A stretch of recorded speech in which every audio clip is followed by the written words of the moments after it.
Hey there! Tonight, we're stepping into a world of whispered rules and silent judgments, where a misplaced glove could spark scandal and a poorly timed visit might ruin a reputation. This isn't a story of grand adventures or dramatic battles.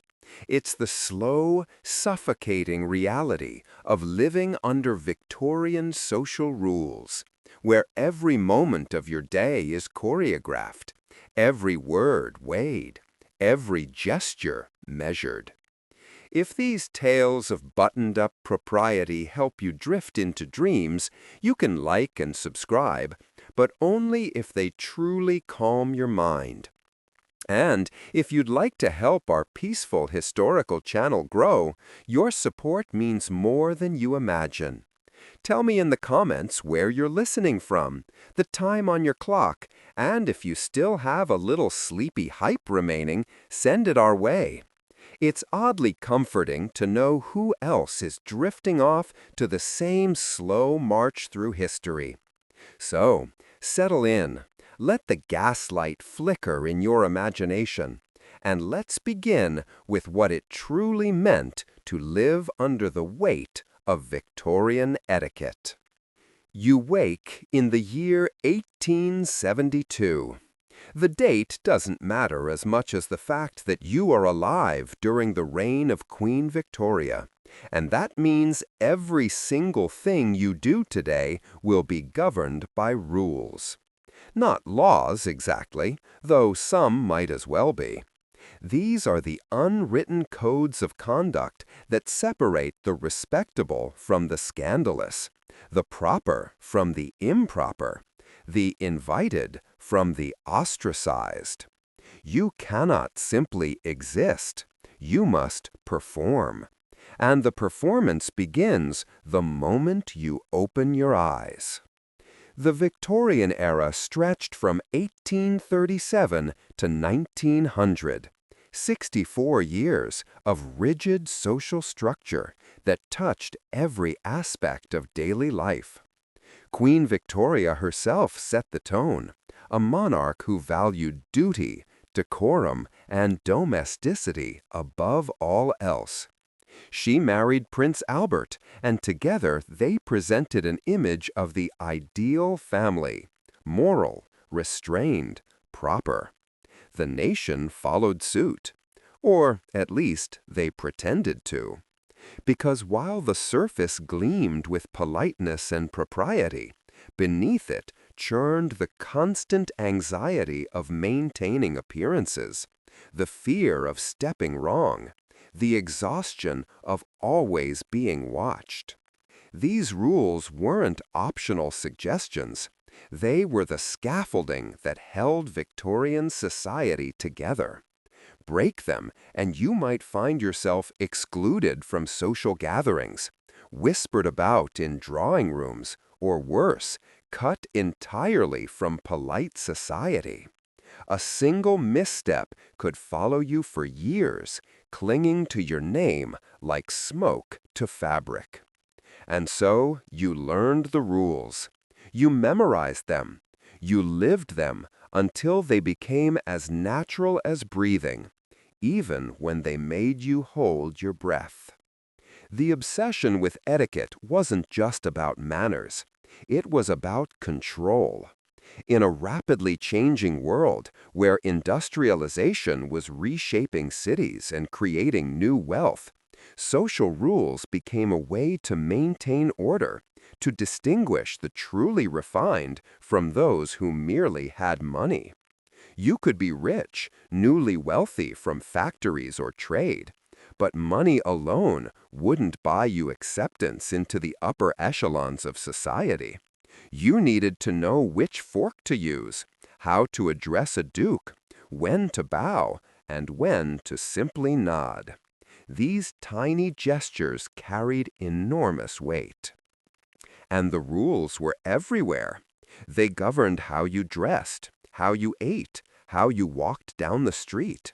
They dictated who you could speak to and what you could say. They controlled your romantic life, your friendships, even your private thoughts. because thoughts had a way of slipping into expressions, and expressions could be read, judged, and remembered. Nothing was too small to escape the watchful eye of Victorian propriety. The middle classes felt this pressure most acutely. The upper classes, the aristocracy with their titles and ancient estates, could occasionally afford to be eccentric. The working classes, struggling to survive, had no time for elaborate etiquette. But the middle class, growing in numbers and wealth throughout the century, they had everything to prove and everything to lose. They bought etiquette manuals by the thousands, books with titles like The Habits of Good Society and Manners and Social Usages, thick volumes that detailed every possible social situation and exactly how to navigate it without causing offense. These manuals were studied like religious texts. Young women memorized them.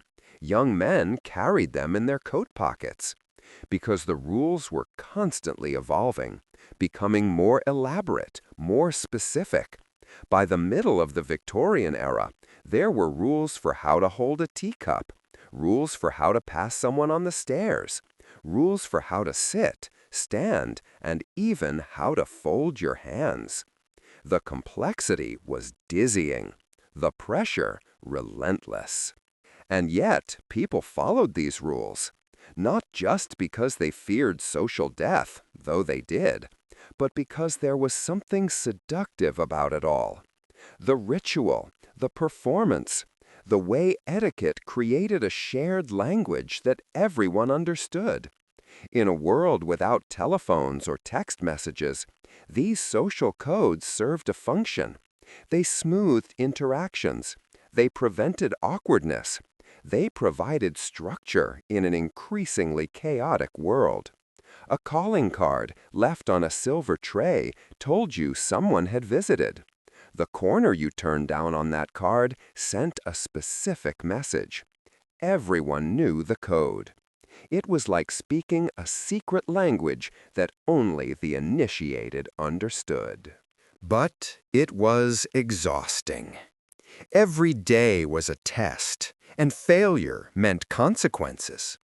So you woke each morning and prepared yourself not just physically, but mentally for another day of performing propriety.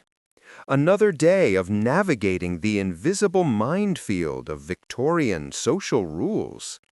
And it all started with something as simple as getting out of bed. Your bedroom is cold. It's always cold. Victorian houses, even wealthy ones, are drafty stone monuments to discomfort, and central heating is either non-existent or inadequate. A fire may have been lit in your room by a servant who rose before dawn, but it's already dying down, and the chill seeps through the thick curtains and heavy bedding. You reach for the bell pull beside your bed, a velvet cord that connects to a system of wires running through the walls down to the servants' quarters. You pull it once, gently. Too many pulls would be rude, suggesting impatience or anger. One pull is sufficient. Below stairs, a bell jangles on a board, showing which room requires attention. Your maid will be up shortly. But before she arrives, there's the matter of your night clothes. You're wearing a long nightgown or nightshirt, modest cotton or linen that covers everything from neck to ankle. Even in sleep, propriety must be maintained. The very idea of sleeping unclothed would be scandalous, not just improper, but practically sinful. Your body is something to be hidden, controlled, contained.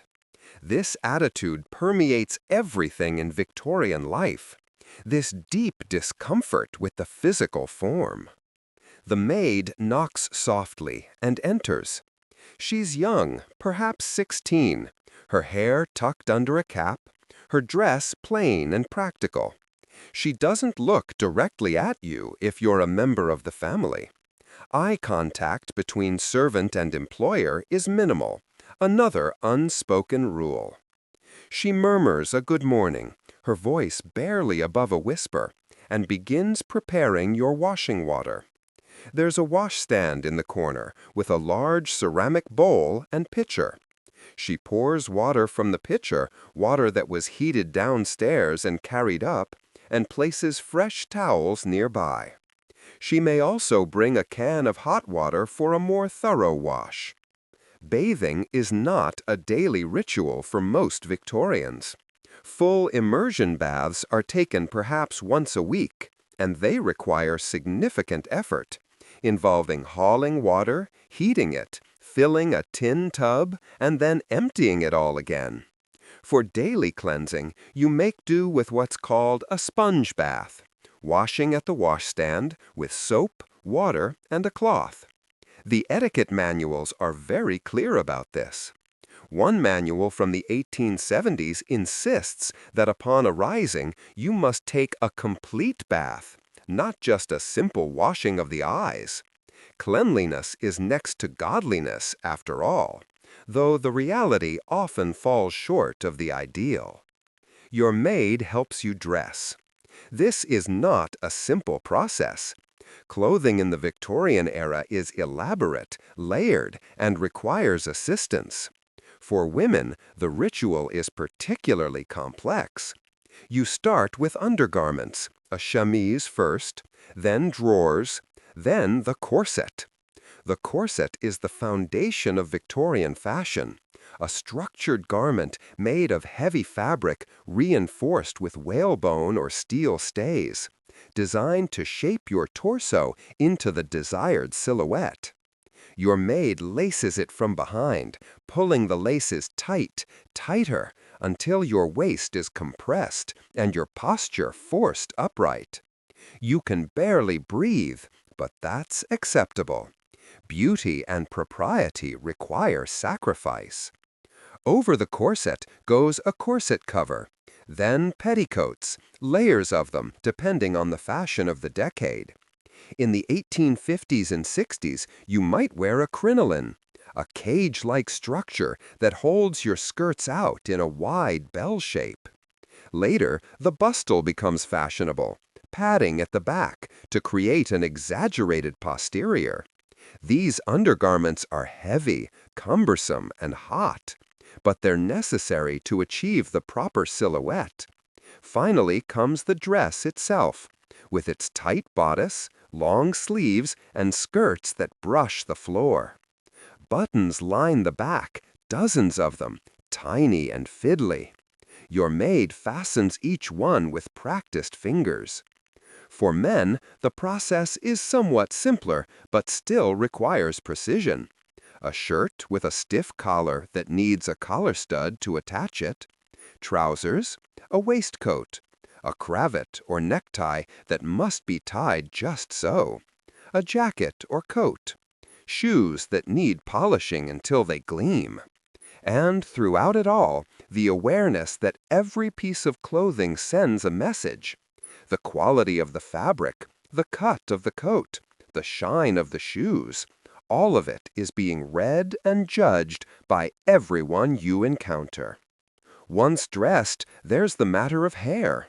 For women, hair must be arranged elaborately, pulled back from the face, pinned into place with dozens of hairpins.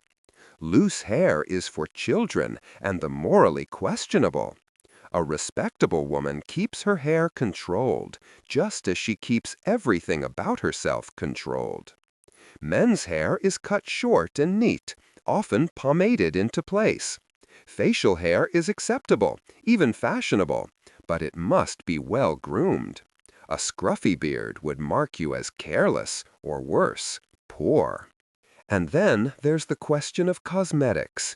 Here, Victorian society draws a hard line. Makeup is associated with actresses and prostitutes, women of dubious morality. A respectable woman uses no obvious cosmetics. Her beauty must appear natural, even if achieving that natural look requires hours of effort. Women pinch their cheeks to bring color to them, bite their lips to redden them, but they do not paint their faces. To do so would invite scandal and suspicion. The ideal Victorian woman is pale, her complexion unmarked by sun or cosmetics, a blank canvas of modesty. You're finally dressed, groomed, and ready to face the day. But before you leave your room, you check yourself in the mirror one last time. Not out of vanity, exactly, but out of necessity. Because every detail matters. A crooked collar, a stray hair, a wrinkled cuff. Any of these could be noticed, commented upon, remembered. In a world where appearances are everything, you cannot afford to be careless.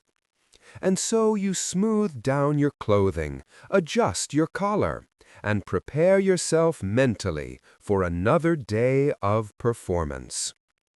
Breakfast awaits, assuming you're wealthy enough to have a proper breakfast. The working classes might grab bread and tea before rushing off to work. But if you're middle or upper class, breakfast is a more formal affair, though still simpler than other meals. The family gathers in the breakfast room, not the dining room. That's reserved for dinner. You take your seat according to precedent. The head of the household sits at one end, his wife at the other.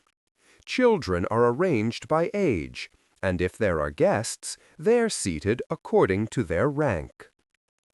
Conversation at breakfast is subdued. The Victorians believed in starting the day calmly, and boisterous behavior would be frowned upon. You eat porridge, perhaps, or eggs, bacon, toast with butter and jam, tea or coffee. The food is served by servants who move quietly around the table, anticipating needs before they're spoken. You don't speak to the servants unless absolutely necessary. To chat with them familiarly would be to cross a boundary that must remain firmly in place. And then, once breakfast is finished, once the tea has been poured and consumed, once the newspapers have been read and folded, the day truly begins. For women of the household, this might mean household management, checking with the housekeeper and cook, planning meals, overseeing servants. For men, it might mean departing for work, for the office or the factory or the law courts.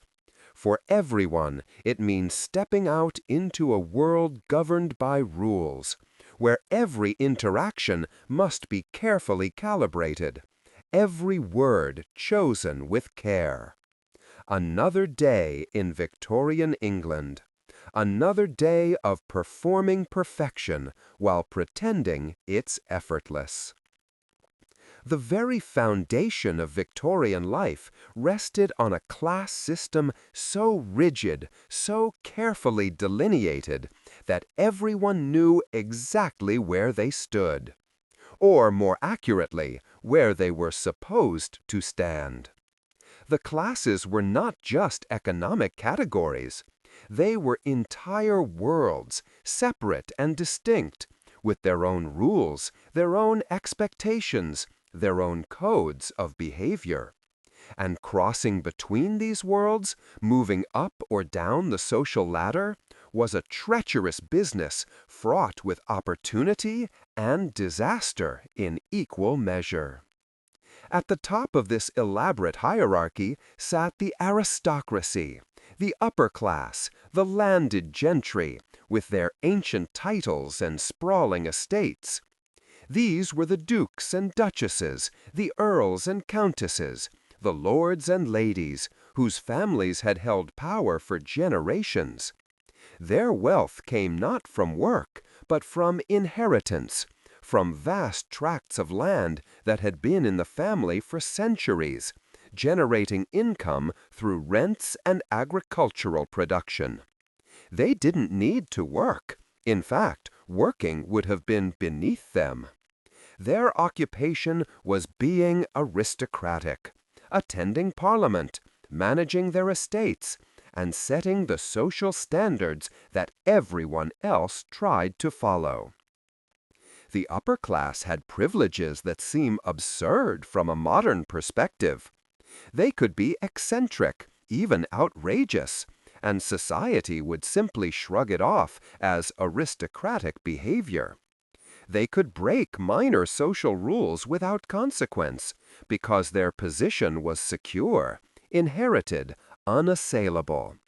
They were addressed with elaborate titles, Your Grace for a duke or duchess, My Lord for lesser nobility. And these forms of address were not optional. To call a duke by his first name, unless you were a close family member or intimate friend, would be an unforgivable breach of etiquette. Below the aristocracy came the middle class, and this group is where much of the Victorian story unfolds. The middle class grew enormously during the 19th century, swollen by the wealth generated by industrialization and empire. These were the factory owners, the merchants, the bankers, the lawyers, the doctors, the clergy, the successful businessmen who had earned their money rather than inherited it. They lived in comfortable homes, employed servants, sent their sons to good schools, and did everything in their power to imitate the aristocracy. But here's the crucial distinction. The middle class had to work at being respectable. They had to prove they belonged. They had to demonstrate through every action, every word, every choice of furniture and silverware that they were worthy of their position. And they lived in constant fear of sliding backwards, of losing their hard-won status and tumbling down into the working classes. This anxiety drove them to embrace etiquette with an almost religious fervor. If they could just follow all the rules perfectly, if they could just perform propriety flawlessly, then perhaps they'd be accepted. Perhaps they'd be safe. The middle class was further subdivided into upper middle and lower middle. The upper middle class included wealthy professionals and successful industrialists who might live in townhouses in fashionable areas, employ multiple servants, and send their children to elite schools. The lower middle class encompassed clerks, shopkeepers, and less prosperous professionals who might employ only one or two servants and lived in more modest circumstances.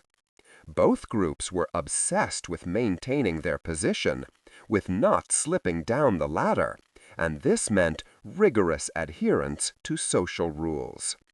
And then, once the working classes, the vast majority of the Victorian population, these were the laborers, the factory workers, the agricultural workers, the servants, the miners, the sailors, the people who actually made Victorian society function through their physical labor.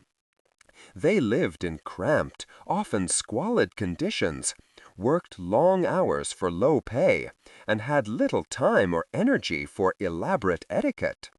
Their lives were governed by survival, not social niceties. And then, once breakfast is finished, once the tea has been poured and consumed, once the newspapers have been read and folded, the day truly begins. For women of the household, this might mean household management, checking with the housekeeper and cook, planning meals, overseeing servants. For men, it might mean departing for work, for the office or the factory or the law courts. For everyone, it means stepping out into a world governed by rules, where every interaction must be carefully calibrated, every word chosen with care. Another day in Victorian England. Another day of performing perfection while pretending it's effortless. The very foundation of Victorian life rested on a class system so rigid, so carefully delineated, that everyone knew exactly where they stood. Or more accurately, where they were supposed to stand. The classes were not just economic categories. They were entire worlds, separate and distinct, with their own rules, their own expectations, their own codes of behavior. And crossing between these worlds, moving up or down the social ladder, was a treacherous business fraught with opportunity and disaster in equal measure.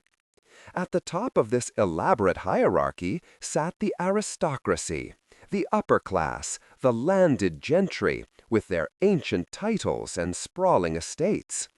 These were the dukes and duchesses, the earls and countesses, the lords and ladies, whose families had held power for generations.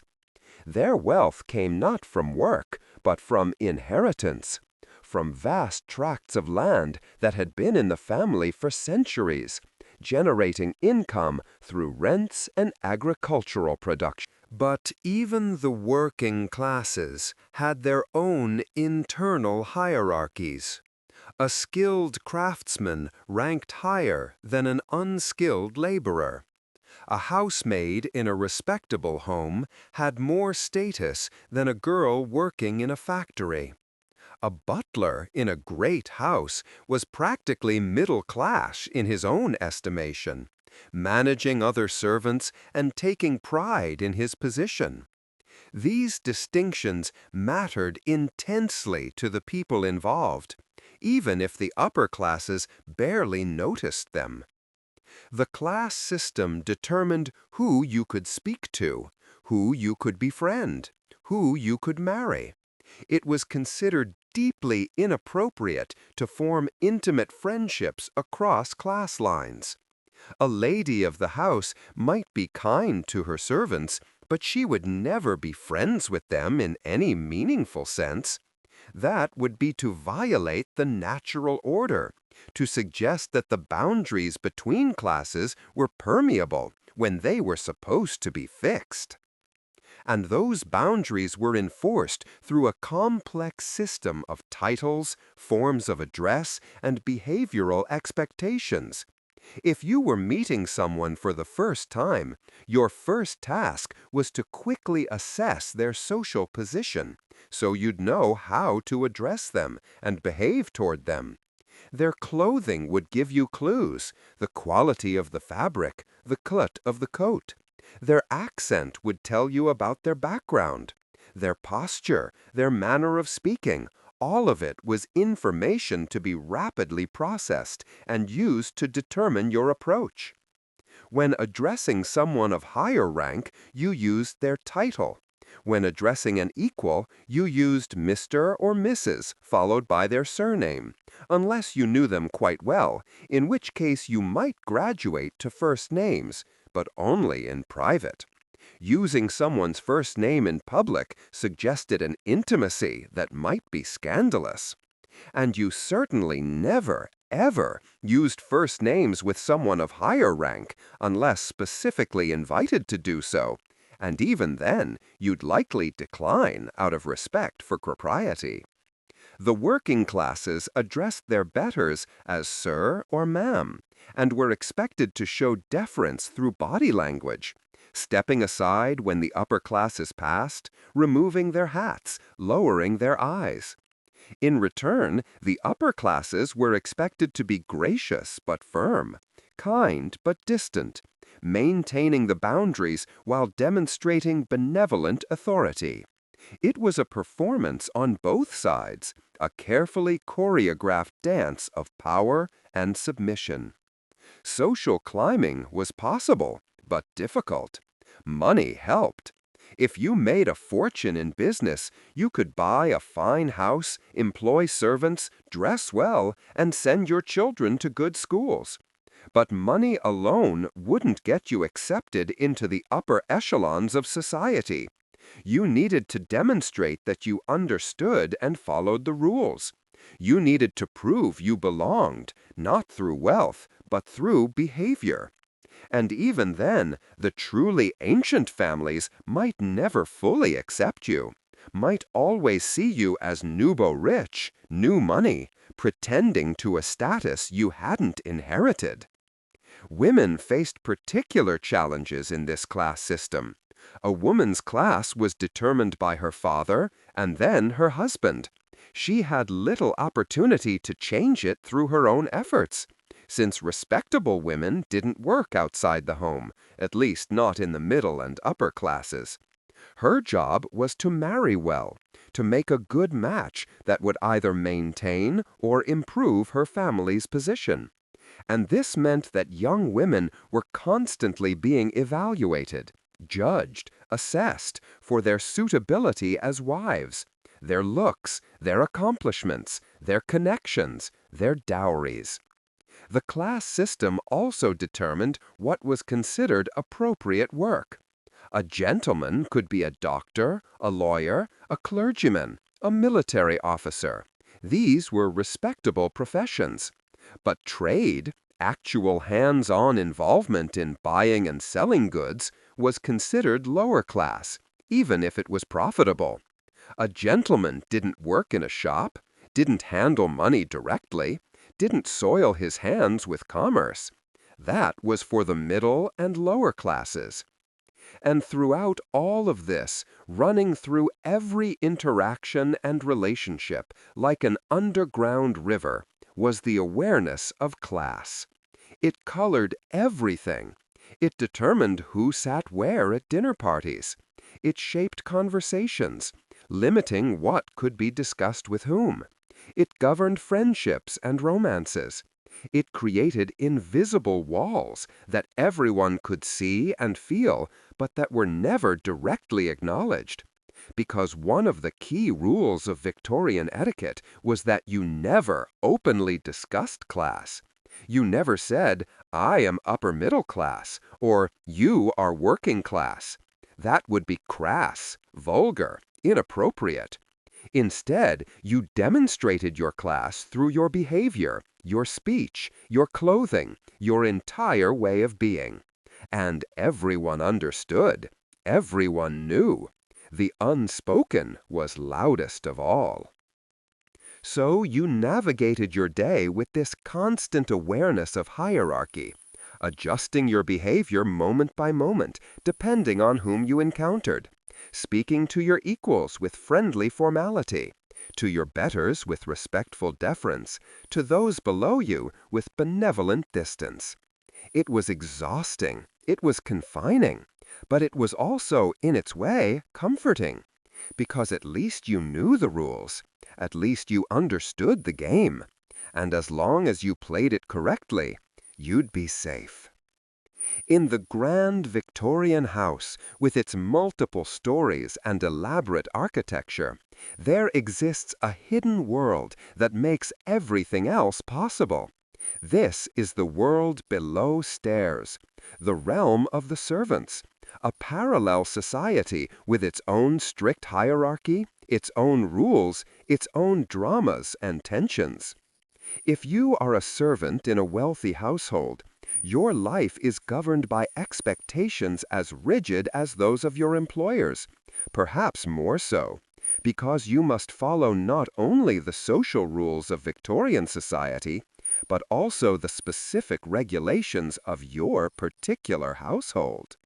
The servants' quarters are usually located in the basement or attic, spaces that are significantly less comfortable than those occupied by the family.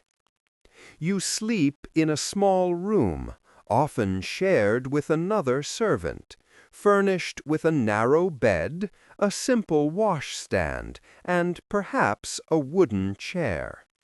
The room is cold in winter, stifling in summer, and your time there is brief because your working day stretches from before dawn until late at night. You wake at 5 or 6 in the morning, sometimes earlier depending on your position. The lower servants rise first. If you're a scullery maid, you're up earliest, starting fires in the kitchen ranges, heating water, beginning the endless work that makes the household function. You work in silence or near silence because the family must not be disturbed by the sound of servants going about their business. You move like a ghost through the house, present but unnoticed, essential but invisible. The servant hierarchy is as complex as the class system it serves. At the top, in the largest households, sits the butler, a male servant who manages the household, oversees the other servants, and stands as the representative of the family to the outside world. He's responsible for the wine cellar, the silver, the conduct of meals, and the general smooth running of everything. He's paid well, perhaps 40 to 60 pounds a year, which is excellent money for a servant. And he commands respect from everyone below him. He's addressed as Mr. by the other servants, a mark of his elevated position.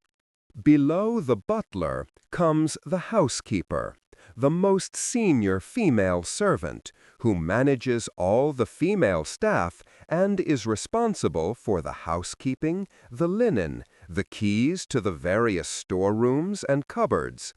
She's called Mrs. even if she's unmarried, another mark of her status.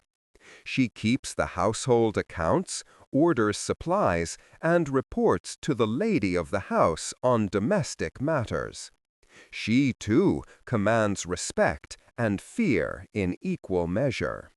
Then come the footmen, young men in livery who serve at table, answer doors, carry messages, and attend to the male members of the family. They must be tall and good-looking because they're part of the display, the outward show of the family's wealth and status. They're chosen as much for their appearance as their ability, and they know it.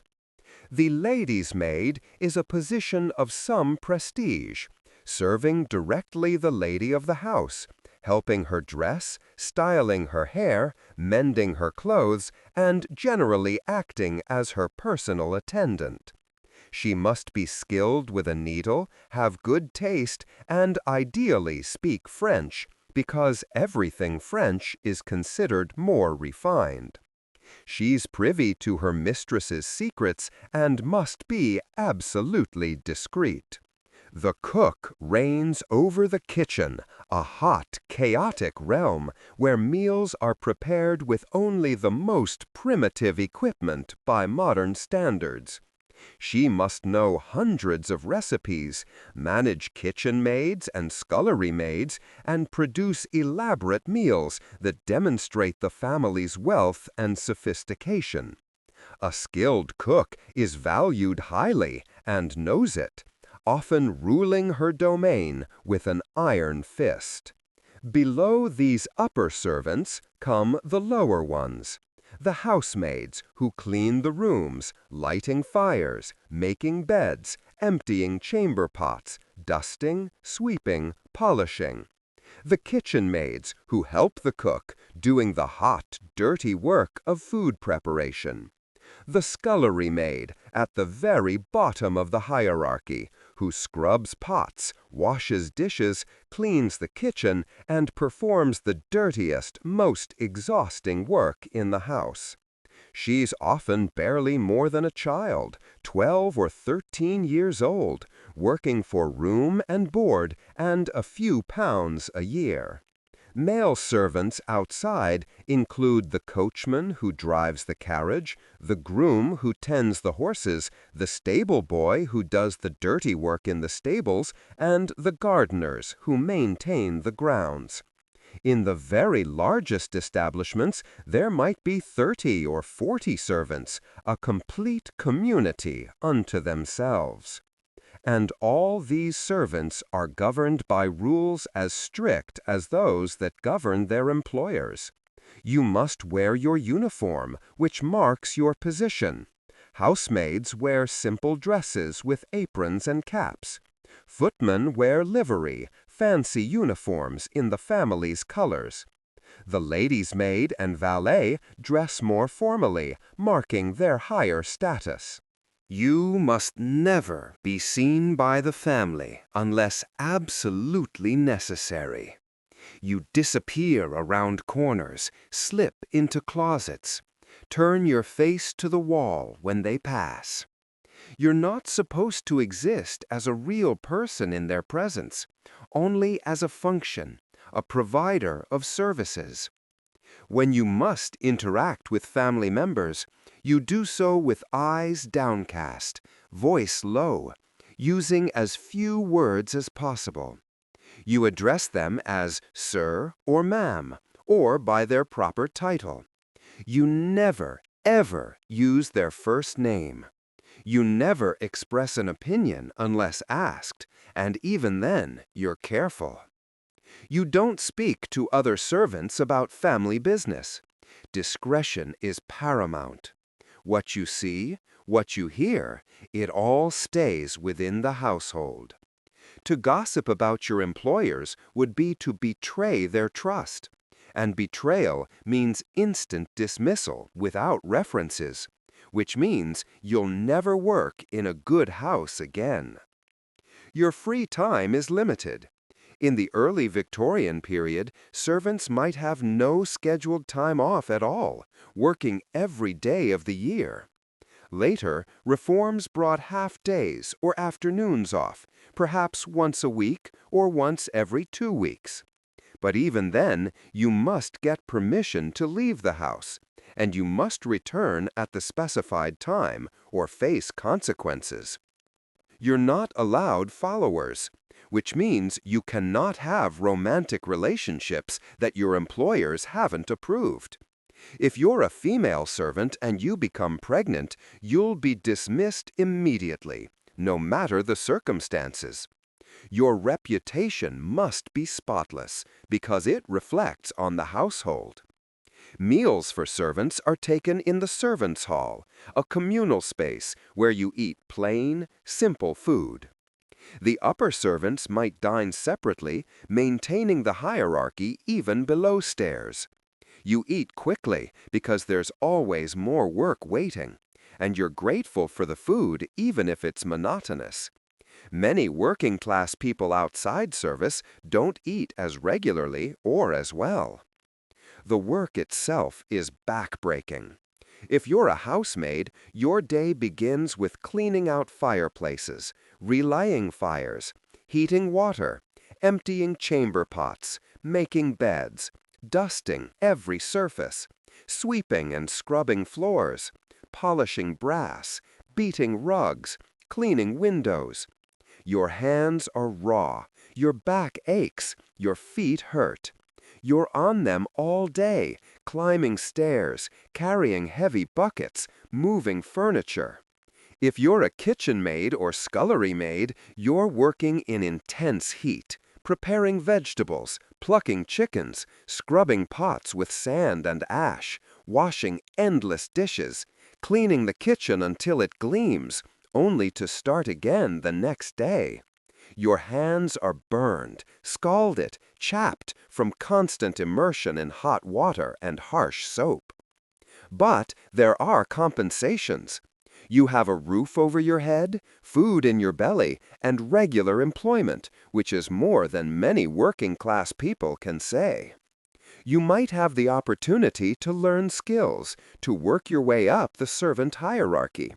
A scullery maid might become a housemaid. A housemaid might become a lady's maid. These promotions mean better pay, better treatment, more respect. You also form relationships with the other servants, friendships born of shared hardship.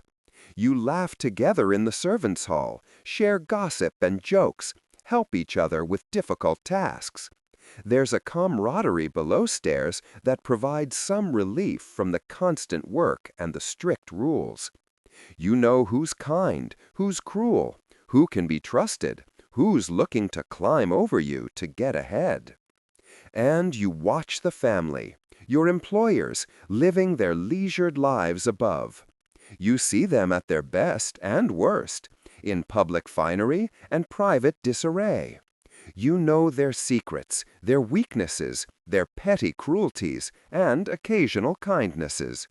You dress them, feed them, clean up after them. You make their comfortable lives possible. And yet you remain invisible to them, a shadow in the corner, a pair of hands that appear when needed and vanishes when not.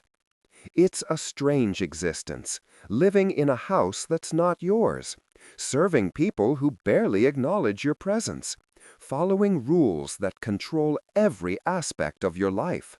But it's your life, and you do what you must. You curtsy, you murmur, "Yes, ma'am." You keep your eyes down and your opinions to yourself. You survive, you endure. And sometimes, in the quiet moments late at night when the house is finally still, you allow yourself to dream of something more, something beyond service, beyond invisibility. But come morning, you rise again, put on your uniform, and return to the world below stairs, where the work never ends and the rules never bend. If you're a young woman in Victorian society, your entire life is oriented toward one goal: marriage. This is not necessarily because you dream of romance, though you might, but because marriage is your career, your purpose, your means of security. An unmarried woman, especially one past a certain age, is pitied and marginalized. She's a spinster, a burden on her family, a failure at her life's primary objective. And so, courtship, the process by which marriages are arranged, is governed by rules so complex and restrictive that navigating them successfully requires skill, patience, and no small amount of luck. Courtship begins with meeting potential partners, and this must happen in carefully controlled circumstances. You cannot simply meet someone on the street and strike up a conversation. That would be scandalous, marking you as fast, loose, morally questionable. Instead, you meet eligible young men at approved social events, balls, dinner parties, afternoon teas, concerts, lectures, church services. These gatherings are the marriage market, though no one would ever call them that openly. Everyone understands the true purpose. Young people are on display, being evaluated, assessed for their suitability. But even at these events, you cannot simply walk up to a gentleman and introduce yourself. You must be properly introduced by someone you both know, someone who can vouch for you, make the connection acceptable. Your mother or a chaperone facilitates these introductions, guiding you towards suitable young men and steering you away from unsuitable ones. A suitable match means someone of your own class or slightly above. Someone with good prospects, good character, good connections. An unsuitable match might be someone beneath your station, someone with a reputation for gambling or drinking, someone whose family has been touched by scandal. Once introduced, you may converse briefly, but the conversation must be light, pleasant, inoffensive. You discuss the weather, the music, the event itself. You do not discuss anything too serious or controversial. Politics, religion, money, these topics are generally avoided in mixed company. You certainly don't discuss anything personal or intimate. The goal is to demonstrate that you're agreeable, pleasant, properly educated, suitable. You're performing femininity, showing that you understand your role. And throughout this conversation, you are never, ever alone with the gentleman. A chaperone hovers nearby, watching, listening, ready to intervene if the conversation seems to be straying into inappropriate territory, or if the gentleman seems to be taking liberties. The chaperone, usually an older married woman, a mother, aunt, or paid companion, is your constant shadow. She accompanies you everywhere. You cannot attend a ball without her. You cannot go for a walk without her. You cannot receive a gentleman caller at your home without her present in the room. The chaperone's job is to protect your reputation, which is your most valuable asset. A young woman's reputation is fragile, easily damaged, almost impossible to repair once tarnished. And it can be tarnished by the smallest things. Being alone with a man, even for a few moments. Allowing too much physical contact. Laughing too loudly. Speaking too boldly. Any of these could start whispers, rumors, doubts about your character. And once doubts begin, they spread like ink on paper, impossible to contain or erase. If a gentleman is interested in courtship, he asks permission to call on you at your home. This request goes through your chaperone or your father. If permission is granted, he arrives at the specified time, is shown into the drawing room by a servant, and sits stiffly on a chair, while you sit across from him and your chaperone sits nearby, pretending to read or sew, but actually monitoring every word exchanged.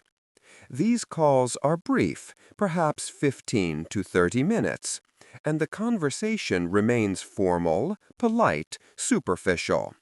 You're learning about each other in the most limited way possible, trying to assess compatibility while saying almost nothing of substance. If courtship progresses, you might be allowed to take a walk together. But again, the chaperone comes along, trailing behind at a discreet distance, but close enough to observe and intervene if necessary. The gentleman may offer you his arm, which you take lightly, careful not to press too close. This is the extent of acceptable physical contact during courtship. Hand to arm, nothing more. You don't hold hands, you don't touch faces. You certainly don't kiss, not until you're engaged, and even then, only with the chaperone present, and only the briefest, most chaste kiss. The language of courtship includes elaborate codes and signals because direct communication is impossible with a chaperone always present. You communicate through glances, through the way you hold your fan, through the flowers you accept or reject. The Victorian fan language is particularly complex. Fanning slowly means you're engaged. Fanning quickly means you're independent. Carrying the fan in your right hand means you want the gentleman to follow you. Carrying it in your left hand means you want him to leave you alone. Opening and closing the fan repeatedly means you want to kiss him. Dropping the fan means you belong to him. Every gesture is coded, every movement meaningful. Flowers, too, carry messages. The type of flower, the color, even the way it's presented, all signify something. Red roses mean passionate love. Yellow roses mean friendship. White roses mean innocence. A gentleman who's courting you sends flowers carefully chosen to convey his feelings. and you respond by wearing them or sending a note of thanks or not, depending on your own feelings. Letters are another means of communication, and they're subject to strict rules. Early in courtship, letters must be formal, brief, and never too personal. As the relationship progresses, if it progresses, the letters may become longer, warmer, more intimate. But even then, you must be careful. Letters can be shown to others, used as evidence of improper behavior.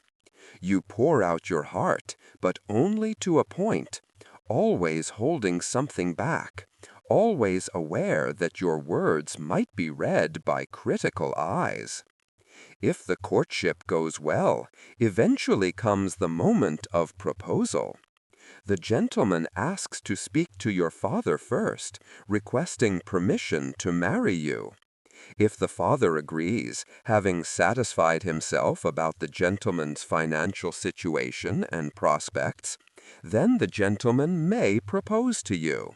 He might do this formally, kneeling, presenting a ring, speaking words that he's likely rehearsed. Or he might do it more casually, during a walk, though still with formality. You accept or refuse. And if you accept, you're now engaged. Engagement brings some freedoms. You're allowed to spend more time together, though still not alone. You can go for carriage rides without a chaperone, though the carriage must remain open, not closed, because a closed carriage creates privacy, and privacy is dangerous. You can hold hands. You can sit closer together. You can exchange gifts, though these must be appropriate. Books, sheet music, flowers, confectionery are acceptable. Jewelry beyond an engagement ring, expensive gifts, intimate items of clothing, these are not acceptable. They suggest impropriety. But even as an engaged couple, you must maintain propriety. The engagement can be broken if either party has doubts, though a woman who breaks an engagement faces social consequences.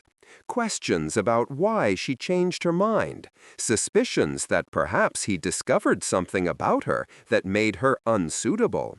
A man who breaks an engagement is criticized, certainly, but not as severely. The double standard is always present.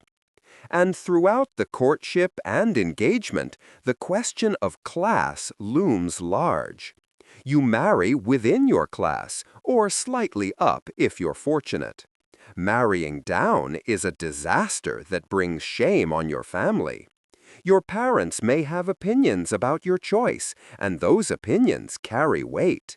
In the upper classes especially, marriages are strategic alliances, joining families, properties, fortunes. Love is a bonus, not a requirement. You marry appropriately first, and if affection develops over time, that's fortunate. The pressure is intense, especially for women. You have perhaps 3 or 4 social seasons, the months from January to June, when society gathers in London for balls and parties and the marriage market is at its peak.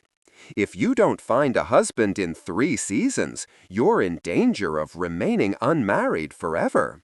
The clock is always ticking.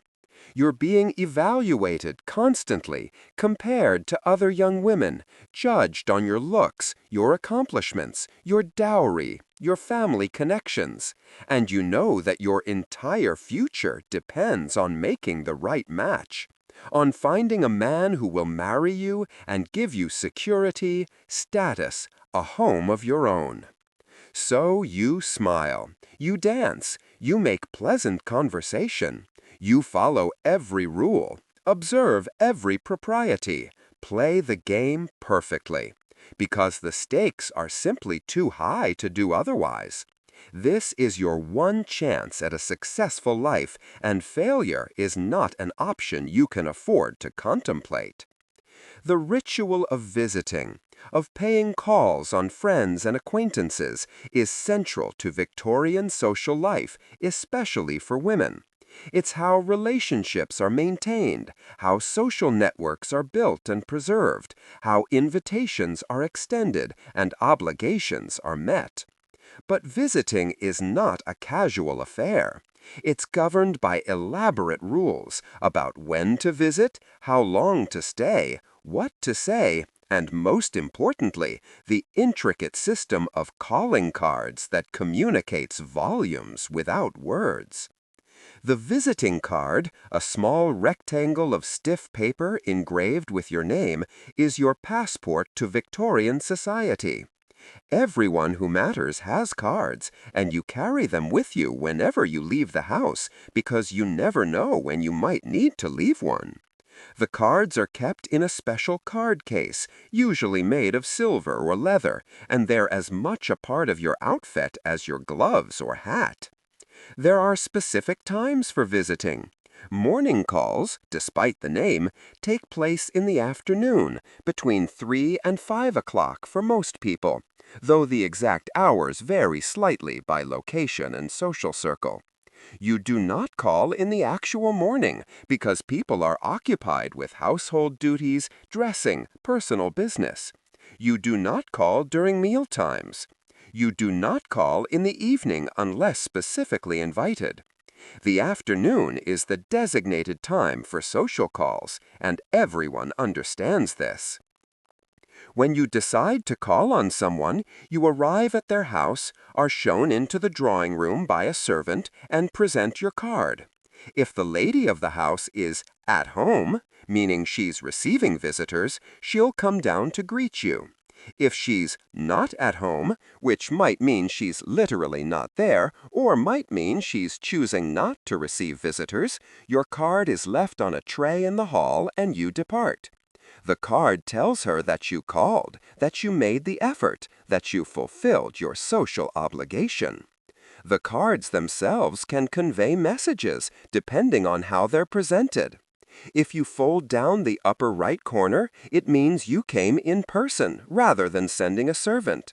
If you fold down different corners, it can indicate whether you're congratulating someone, offering condolences, saying goodbye before a journey, or simply making a social call.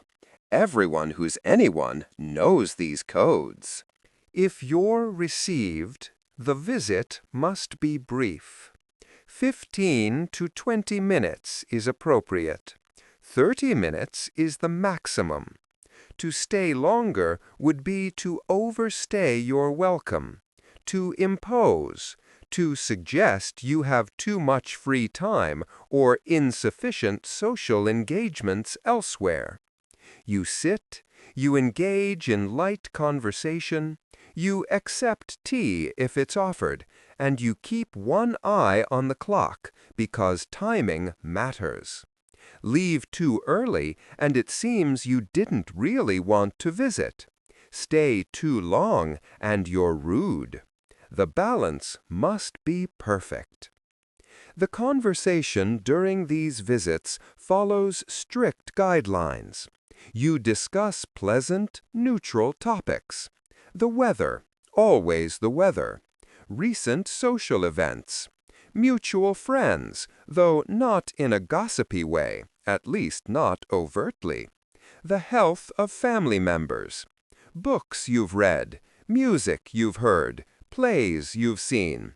You do not discuss money, illness in graphic detail, scandal, or anything controversial. You do not complain, criticize, or say anything that might cause offense. And you must be prepared for interruptions. Other callers may arrive while you're visiting, and the hostess must greet them, which means your visit may be cut short. Or you might arrive and find other visitors already there, in which case you either join the group if there's room and it seems appropriate, or you leave your card and depart, recognizing that the hostess is already occupied. There are different types of visits, each with its own purpose and rules. A ceremonial visit acknowledges a new neighbor, a newly married couple, someone who's recently arrived in town. You call on them to welcome them, to establish a connection, to determine if they're the sort of people you wish to know better. If the visit goes well, they'll return the call, and a social relationship begins. If the visit is awkward or you decide they're not your sort, you simply don't pursue the connection further. Visits of congratulation are made to celebrate happy occasions, a birth, an engagement, a promotion. You call to express your pleasure and good wishes. These visits are expected and noted. To fail to call when appropriate would be to give offense. Visits of condolence are among the most delicate. When someone dies, you must call on the bereaved family, but the timing and manner are crucial. You don't call immediately, giving the family time to grieve in private. But you also can't wait too long, or it seems you don't care. A week or two after the death is appropriate. You dress in dark colors. You're subdued in manner. You express sympathy briefly and sincerely, and you don't stay long. You leave your card, even if you're received, as a tangible record of your sympathy. And then there are visits of friendship, the more relaxed calls on people you know well. Even these follow rules, but they're somewhat less rigid. You might stay longer. The conversation might be more personal. You might even be invited to stay for dinner if the visit falls at the right time and the friendship is close enough. But even with friends, you maintain certain standards. You don't drop in unexpectedly. You don't impose. You respect boundaries. For women especially, visiting is a major occupation. It fills your afternoons, providing structure to your day and maintaining your social position. You have a mental list of people you owe calls to, people who've called on you and whose calls you must return within a specified time, usually a week. To fail to return a call is a serious breach of etiquette that can end a friendship or at least severely damage a relationship. It suggests disdain, disinterest, a rejection of the other person's social standing. Men, too, have visiting obligations, though theirs are somewhat different. A gentleman calls on ladies to whom he's been introduced, especially if he's interested in courtship. He calls on the families of his friends. He calls to discuss business matters, though business calls follow different rules and happen at different times. His calls are generally shorter than women's, and he's expected to stand when a lady enters the room, to offer his seat if necessary, to be absolutely punctilious in his manners. The mechanics of a visit require preparation. Before you leave your house, you check your appearance in the mirror, ensuring that you're dressed appropriately for the time of day and the nature of the call. Your hair must be perfect, your clothing immaculate, your gloves spotless. You take your card case, your reticule with a handkerchief and smelling salts in case you feel faint, a small purse with a few coins. You may take a parasol if it's sunny, a cloak if it's cold. You arrive by carriage if you're wealthy, on foot if you're not. You give your card to the servant who opens the door, who then consults with the lady of the house about whether she's at home. If you're admitted, you're shown to the drawing room, the public room of the house, designed specifically for receiving guests. You sit on the edge of your chair, back straight, hands folded in your lap or holding your reticule. You smile. You speak clearly, but not too loudly. You're gracious, pleasant, engaging without being effusive. It's a performance, and you've practiced it so often, it becomes second nature. When it's time to leave, you stand. Make your farewells. Thank your hostess for her hospitality. You don't linger in the doorway. You don't extend the goodbye unnecessarily. You exit gracefully. Retrieve your outer garments from the servant and depart. And then you might have another call to make, another drawing room to sit in, another 15 minutes of pleasant small talk. Your afternoon passes in a series of these encounters, each one maintaining the web of social connections that defines your place in Victorian society. It's exhausting in its own way, all this visiting, all these rules, all this careful performance. But it's also how society functions, how information flows, how alliances are formed and maintained. The drawing room is the command center of Victorian social life, and those who master its rules hold power, however subtle, however constrained by the larger structures of their world. The Victorian dining room is perhaps the ultimate theater of etiquette, a stage where social standing is displayed, tested, and confirmed through the performance of eating. A formal dinner party is an elaborate production, involving hours of preparation, precise timing, complex rules, and the constant awareness that every action is being observed and judged. If you're attending such a dinner, you must be prepared to navigate a minefield of potential errors, any one of which could mark you as ill-bred, unsuitable, someone who doesn't quite belong. The invitation to a dinner party comes written on a card, sent well in advance, perhaps 2 weeks or more. It states the date, time, and that you're invited to dine. You respond promptly within a day or two, either accepting with pleasure or declining with regrets and a plausible excuse. To accept and then fail to appear would be unforgivable. To decline without good reason might offend your host and damage your relationship. On the evening of the dinner, you arrive exactly on time. Not early, which would catch your host unprepared, and not late, which would throw off the entire schedule of the meal. Victorian dinners follow a strict timetable, and everything must proceed like clockwork. You're shown into the drawing room, where the other guests are gathering, and here begins the first test. You must greet your host and hostess with appropriate warmth, but not excessive familiarity. You must circulate among the other guests, speaking to everyone, but monopolizing no one's attention. You accept a glass of sherry or perhaps claret and hold it delicately while making polite small talk. When dinner is announced, guests proceed to the dining room in order of precedence. And here the rules become complex. The host offers his arm to the highest-ranking lady present and leads the procession. Other guests pair off according to rank, with each gentleman escorting a lady. You must know where you fall in this hierarchy. To push yourself forward or to hang back inappropriately would be a gaffe. Once in the dining room, you find your place card.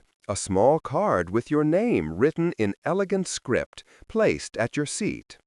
You stand behind your chair until everyone is in position, then sit only after the ladies are seated.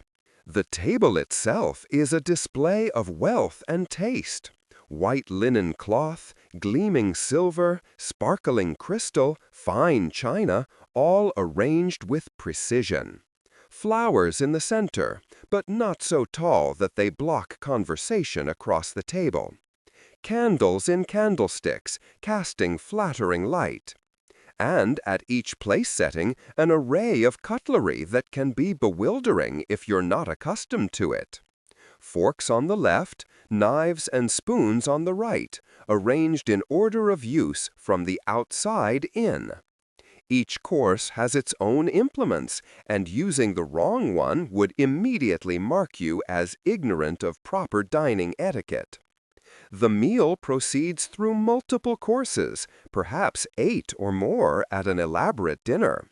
Soup first, served from a tureen by the host or hostess. You never blow on your soup to cool it. You sip it quietly from the side of your spoon, moving the spoon away from you, not toward you. You never slurp. You never make any sound while eating. Victorian diners pride themselves on eating silently.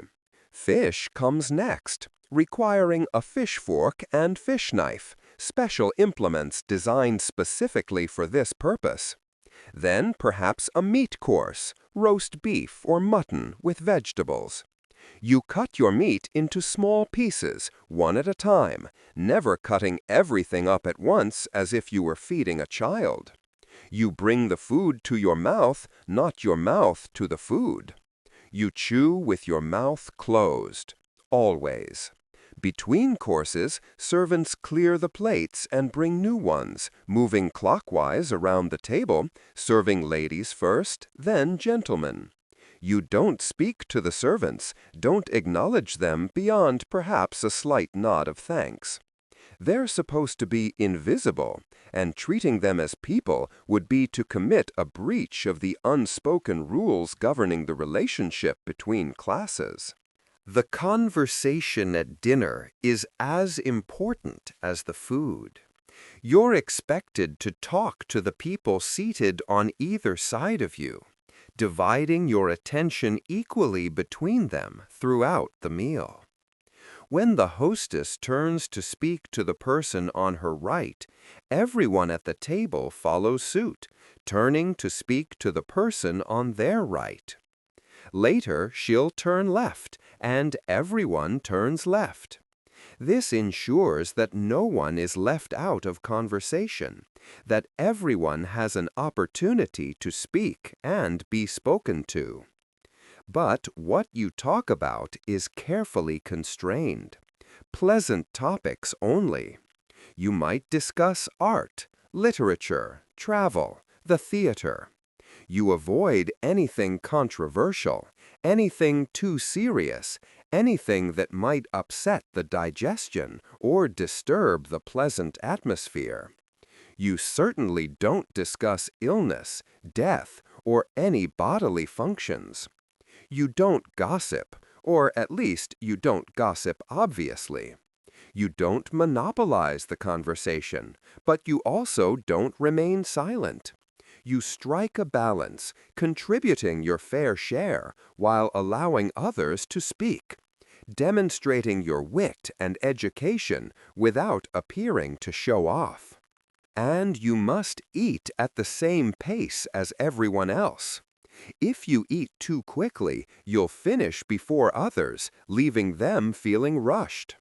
If you eat too slowly, you'll hold up the progression of courses. You must judge the rhythm of the table and match it, taking small bites, putting down your utensils between bites, sipping your wine in moderation. Wine is served with each course, a different wine for each. White wine with fish, red wine with meat, champagne perhaps with dessert. But you must be careful not to drink too much. Drunkenness at a dinner party is a social disaster. You sip, you appreciate, you compliment your host on his excellent cellar, but you remain sober, in control, aware. 1 glass per course is usually sufficient. As the meal progresses, toasts may be proposed. The host might toast the Queen, and everyone stands, raises their glass, says, "The Queen," and drinks. Other toasts might follow, to absent friends, to the ladies present, to the health of a particular guest. You participate in every toast, though women might be allowed to simply raise their glasses without drinking if the toast is particularly alcoholic. The ladies withdraw after the main courses before the dessert, leaving the men to their port and cigars. This is a long-standing tradition. The hostess catches the eye of the most senior lady present and makes a small gesture, and the ladies all rise and leave the dining room, processing back to the drawing room. There they settle in for conversation, perhaps taking tea or coffee, discussing the dinner, the other guests, the latest fashions, and social news. The tone is lighter now, without the men present, though still constrained by propriety. Meanwhile, the men remain at the table. The servants bring out port, that heavy, sweet wine that's a masculine drink. Cigars are offered, and the men smoke and drink and talk about things women supposedly shouldn't hear. Politics, business, money, sport. The conversation is more direct, less constrained, though still within boundaries. They might relax slightly, loosen their cravats, laugh more loudly. But they're still performing, still aware of how they're being judged by their peers. After perhaps half an hour, the men rejoin the ladies in the drawing room. More conversation, perhaps some music. A lady might be prevailed upon to play the piano or sing, demonstrating her accomplishments. The mood is mellower now, the evening drawing toward its close. Eventually, guests begin to take their leave, saying their thanks, making their farewells. You don't leave too early, which would suggest you didn't enjoy yourself, but you also don't stay too late, overstaying your welcome. You watch for social cues, and when it seems appropriate, you stand, thank your hosts warmly but briefly, and depart. The next day, you must send a note thanking your hosts for their hospitality. This is not optional. To fail to send a thank you note would be unforgivably rude. You write a brief message expressing how much you enjoyed the evening, perhaps complimenting a particular dish or mentioning a pleasant conversation. Your note arrives within 24 hours of the dinner, delivered by a servant or sent through the post. And that's dinner. Several hours of careful eating, drinking, talking, all performed according to rules so complex they require years of practice to master. But if you do master them, if you navigate the dinner party flawlessly, you've proven yourself. You've demonstrated that you belong, that you understand the codes, that you're one of them. And that's worth all the effort, all the anxiety, all the silent prayer that you don't knock over a wine glass, or use the wrong fork, or say the wrong thing. Because in Victorian society, these performances are how you maintain your place, your standing, your identity. You are what you do at the dinner table. The street, the public space of Victorian England, is not a place where you can relax or let your guard down. Every moment you spend outside your home is an opportunity to be seen, judged, and remembered. And so, walking down the street, going shopping, riding in a carriage, all of these ordinary activities are governed by rules designed to maintain your respectability and signal your social standing. For women, leaving the house requires careful preparation. You don't simply throw on any clothing and step outside. You dress for going out, which means a different outfit than you'd wear at home. Your outdoor clothing is more formal, more structured, with a hat or bonnet that must be pinned securely in place, gloves that cover your hands completely, and a shawl or jacket for modesty and warmth. In later Victorian years, you might wear a walking suit, a tailored ensemble designed specifically for being seen in public. The question of how to walk is not as simple as it might seem. A lady walks with small, measured steps, not long strides. You don't rush.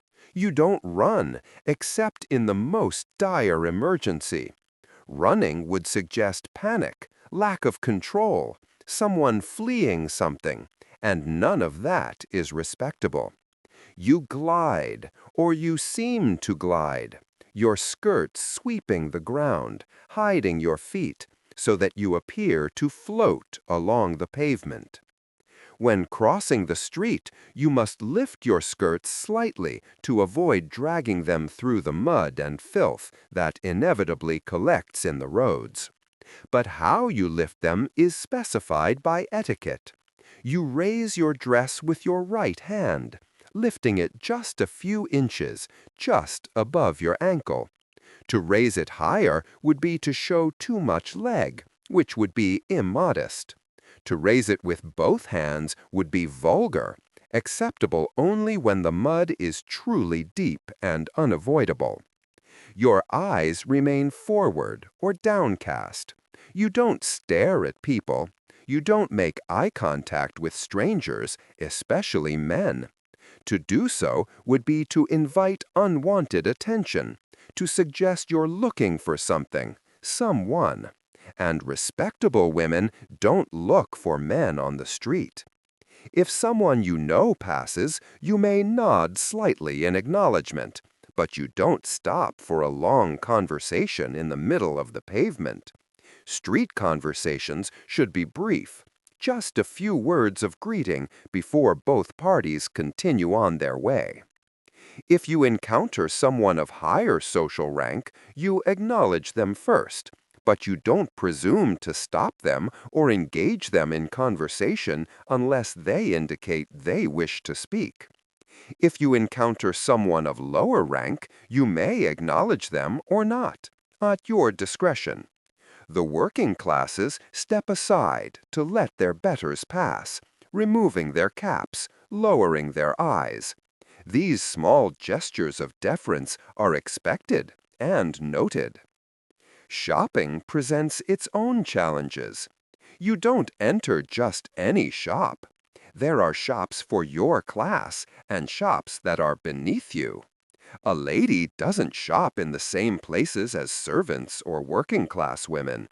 The shops you frequent are respectable establishments where you're known, where the shopkeeper understands your standing and treats you with appropriate deference.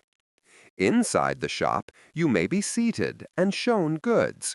You examine them carefully, but not too long. You don't haggle over price, at least not obviously. That would be vulgar, something tradespeople do. You either purchase or you don't, and if you don't, you thank the shopkeeper and leave without making a fuss. You may have your purchases sent to your home rather than carrying them yourself, because walking down the street laden with packages would be undignified. Men have somewhat more freedom on the streets, but they too must follow rules. A gentleman tips his hat when passing a lady of his acquaintance. He steps aside to let her pass. He offers his hand to help her over a puddle or into a carriage. He doesn't whistle, shout, or otherwise draw attention to himself. He doesn't spit in the presence of ladies, though he might do so discreetly if they're not around. He doesn't smoke on the street if there are ladies nearby, as tobacco smoke might offend their delicate sensibilities. Gentlemen walk with purpose, with confidence, but without arrogance. They carry walking sticks, not for support, but as accessories, marks of their status. They're dressed impeccably with top hats, frock coats, trousers pressed to perfection, shoes polished until they gleam. Their appearance announces their class as clearly as a herald's proclamation. Behavior in carriages follows its own set of rules. If you're a woman and a man offers you a ride in his carriage, you must consider carefully before accepting. If the man is a close relative, it's acceptable. If he's your fiancé, it's acceptable, though only if the carriage is open, not closed. A closed carriage creates privacy, and privacy between unmarried people is dangerous. It creates opportunities for impropriety, or at least the appearance of it, which is just as damaging. If you do ride in a carriage, you sit properly, back straight, hands in your lap. You don't lean out the window or wave to people on the street. You don't eat or drink. You engage in polite conversation with your companion, but nothing too personal, nothing that couldn't be overheard by the coachman or observed by pedestrians. Public transport, omnibuses, and later trains present different challenges. These conveyances mix the classes, bringing together people who would never interact in private. The rules are designed to maintain boundaries even in these cramped public spaces. You don't speak to strangers. You don't stare. You take up as little space as possible. Men are expected to give up their seats to ladies, especially elderly ladies or those who appear unwell. To fail to do so would mark you as ungentlemanly. Parks and promenades are spaces designed for seeing and being seen. You walk there not for exercise exactly, though that's the stated purpose, but to display yourself, to encounter others, to participate in the social world. You wear your finest day clothes. You walk slowly, enjoying the scenery, nodding to acquaintances, perhaps stopping to chat if you encounter someone you know well. But even in the park, rules apply. Certain areas are more fashionable than others. Certain times of day are designated for promenading, usually mid to late afternoon. You don't go to the park early in the morning or at dusk, times when the less respectable might be about. You certainly don't go alone if you're a woman. You take a companion, a chaperone, someone to make your presence there acceptable. Throughout all of this, the underlying principle is the same. You're always on display. You're always being watched. And you can never relax, never let your guard down, never forget that your reputation, your standing, your entire social identity depends on maintaining perfect propriety in every moment. The street is a stage, and you're performing your role, hoping you remember all your lines, hit all your marks, and don't trip over your own feet. Because out here, in public, there's no privacy, no forgiveness for mistakes. There's only the constant judgment of Victorian society, silent but omnipresent, noting every detail and filing it away for future reference. In an age before telephones, before text messages, before any instant communication, the written word carries enormous weight. Letters and notes are how you maintain relationships, conduct business, issue invitations, and express yourself when face-to-face conversation is impossible or inappropriate. But writing letters is not a casual activity. It's governed by rules as strict as those that govern any other aspect of Victorian life. The quality of your stationery speaks volumes about your status.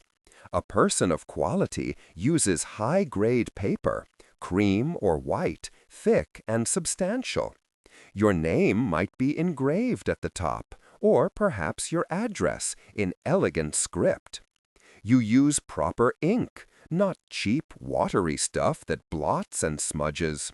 Your handwriting must be clear and legible, a sign of good education and self-control.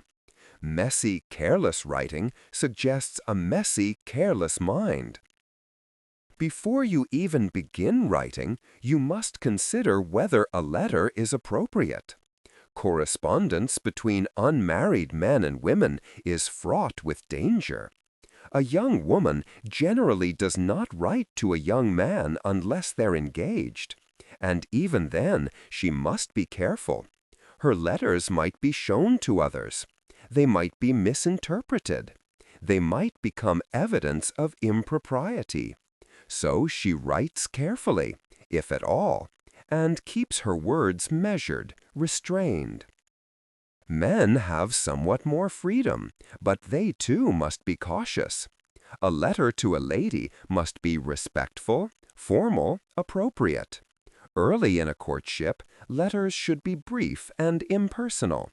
As the relationship deepens, they may become warmer, but never too warm, never too presumptuous. You're writing for the ages here, or at least that's how you must think. Your letter might be saved, reread, shown to family members. Nothing can be taken back once it's written. Business correspondence follows its own rules. Letters to tradesmen, to lawyers, to business associates must be clear, direct, and formal. You state your purpose immediately, use proper forms of address, and close with appropriate formality. You don't waste words or the recipient's time.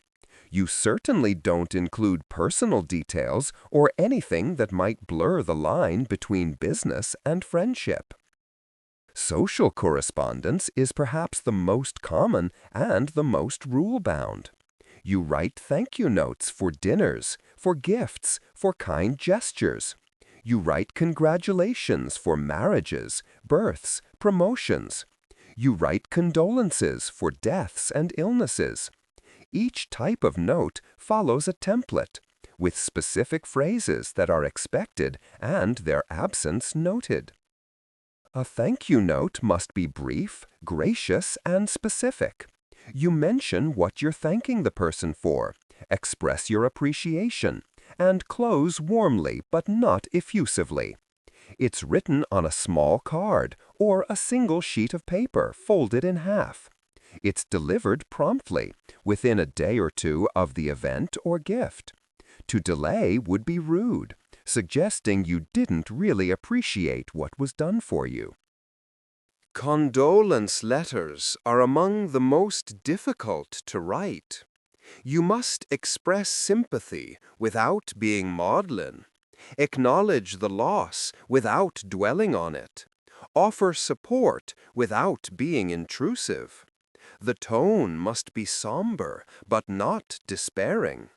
You mention the deceased respectfully, perhaps recalling a fond memory if you knew them, and you express your hope that time will ease the pain.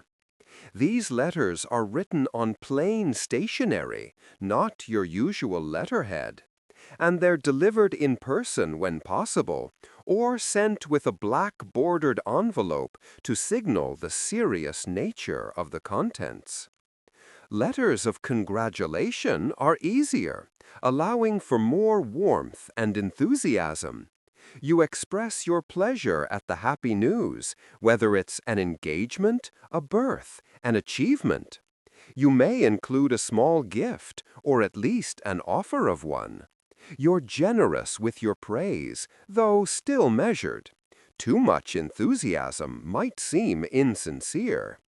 All correspondence must use proper forms of address. If you're writing to a peer, you use his title, My Lord Duke, or Dear Lord Pemberton, depending on your relationship. If you're writing to someone of equal station, you use Mr., Mrs., or Miss, followed by the surname. First names are used only with intimate friends and family, and even then, only in personal correspondence. In any letter that might be seen by others, you maintain formality. The closing of a letter is also prescribed. Yours truly is neutral and appropriate for most correspondence. Yours sincerely is warmer, suggesting friendship. Yours affectionately is for close friends and family only. Yours forever, or anything more passionate, is appropriate only between engaged couples or married spouses. And even then, you'd be wise to remember that letters can be found, read by unintended eyes. You fold your letter carefully, slip it into an envelope, seal it with wax impressed with your seal if you have one, and address it neatly.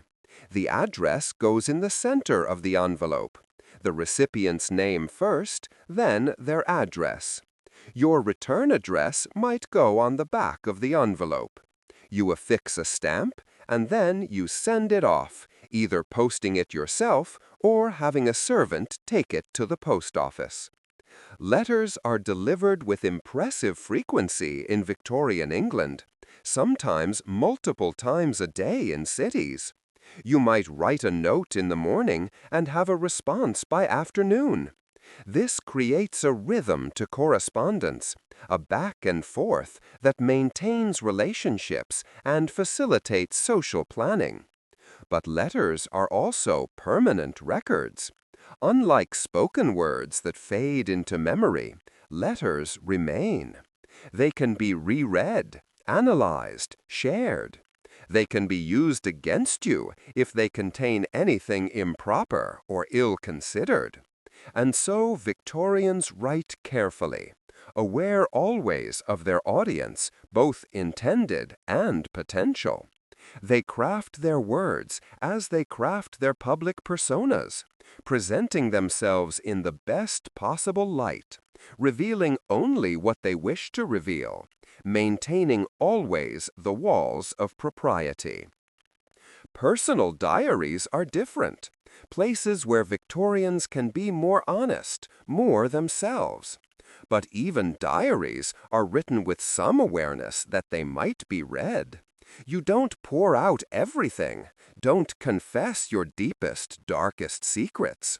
You edit yourself, even in private writing, because privacy is never truly guaranteed in a Victorian household, where servants move through rooms, where family members might stumble upon your diary, where nothing is ever really secret.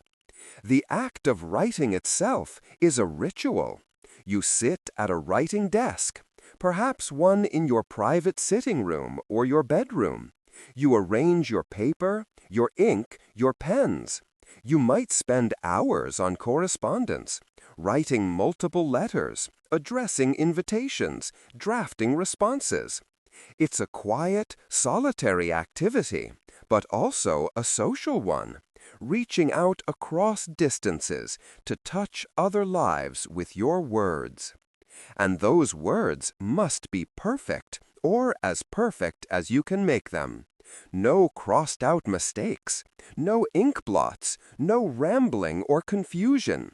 Your letter is a representation of you, and it must be as polished and proper as you'd be in person. So you write carefully, slowly, thinking about each phrase, each word.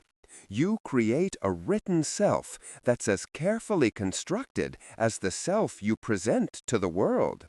And you hope that your words convey what you mean them to convey, that they're received as you intended, that they strengthen rather than damage the relationships they're meant to maintain. Victorian society is built on a foundation of rigidly defined gender roles, and these roles dictate not just what men and women do, but how they behave, speak, dress, and exist in every moment.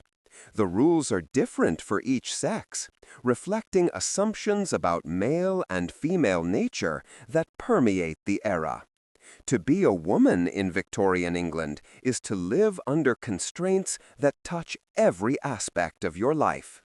To be a man is to bear the responsibility of those constraints while maintaining your own careful performance. Women's rules begin with the fundamental assumption that you are weaker, more delicate, more emotional, more prone to fainting, hysteria, and general fragility than men. This isn't really true, of course, but it's what society believes or claims to believe. And so you must perform fragility even if you don't feel it. You move delicately. You speak softly.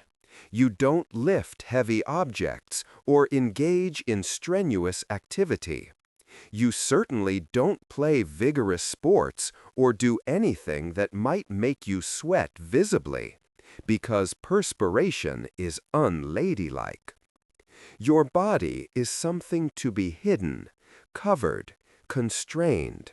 Your clothing reflects this, layers upon layers of fabric concealing your form. A glimpse of ankle is scandalous. A bare arm in public would be outrageous.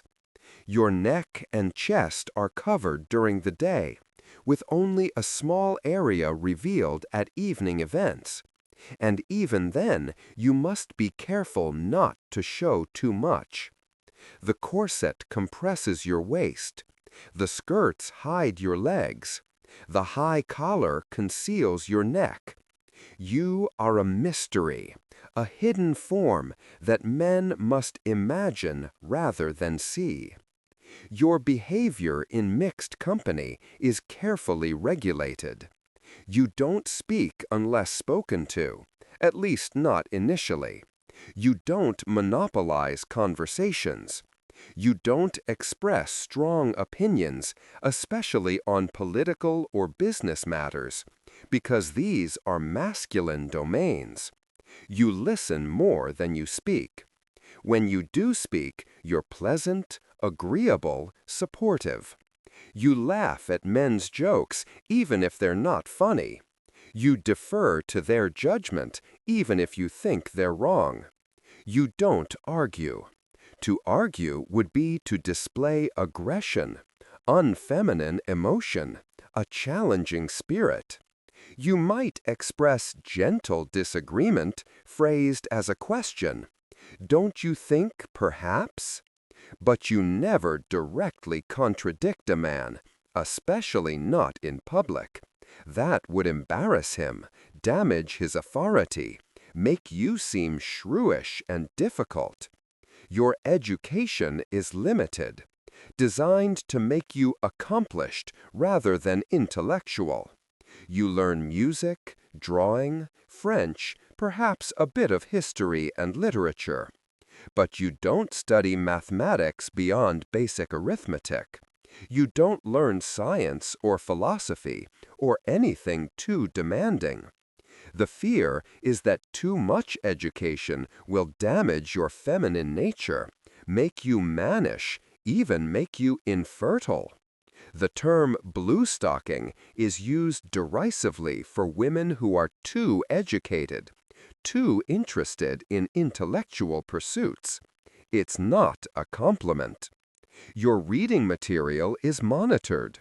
You read novels, but only appropriate ones. Nothing too scandalous, too passionate, too violent. You read magazines for ladies, with articles about fashion, household management, and moral improvement. You don't read newspapers, at least not the political and business sections. Those are for men. Your entire purpose, as society defines it, is to marry and have children. This is your career, your calling, your reason for existing. Until you marry, you're under the authority of your father. Once married, you're under the authority of your husband. You never have full autonomy, full control over your own life. Even your property, if you have any, becomes your husband's upon marriage, at least until the Married Women's Property Acts of the late Victorian period begin to change this.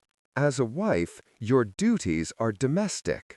You manage the household, oversee servants if you have them, raise children, create a comfortable home where your husband can relax after his day in the masculine world of business or profession. You don't have a career. You don't work outside the home.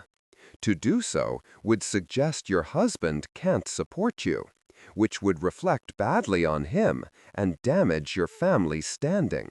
Your sexuality is complicated. You're supposed to be pure, innocent, lacking in sexual desire. Sex is your wifely duty, something you endure for your husband's sake and for procreation, not something you enjoy. At least that's the official line. To admit to sexual desire would be to seem unladylike, almost animalistic. And so you perform sexual innocence, pretending shock at anything too earthy, blushing at innuendo, maintaining always the fiction that you're above such base urges. Men's rules are different, but equally constraining in their own way. As a man, you're expected to be strong, decisive, in control. You don't cry. You don't show weakness. You don't admit to fear or doubt. You shoulder your responsibilities without complaint, providing for your family, protecting the women in your life, making decisions with confidence even when you're uncertain. Your career is central to your identity. You are what you do. A gentleman might be a lawyer, a doctor, a clergyman, a military officer. He might manage an estate or have independent means, but he doesn't work in a shop, doesn't engage in manual labor, doesn't involve himself in anything too mercantile. There's a hierarchy of acceptable professions, and stepping outside it raises questions about your status. In mixed company, you're expected to lead conversations, to demonstrate your knowledge and wit, but without being overbearing or pedantic. You protect ladies from anything unpleasant, shielding them from rough language, crude topics, difficult information. You offer your seat, open doors, carry packages, perform all the small acts of chivalry that demonstrate your respect for female fragility. But among other men, the rules relax somewhat. You can smoke, though only in designated areas and never around ladies without their permission.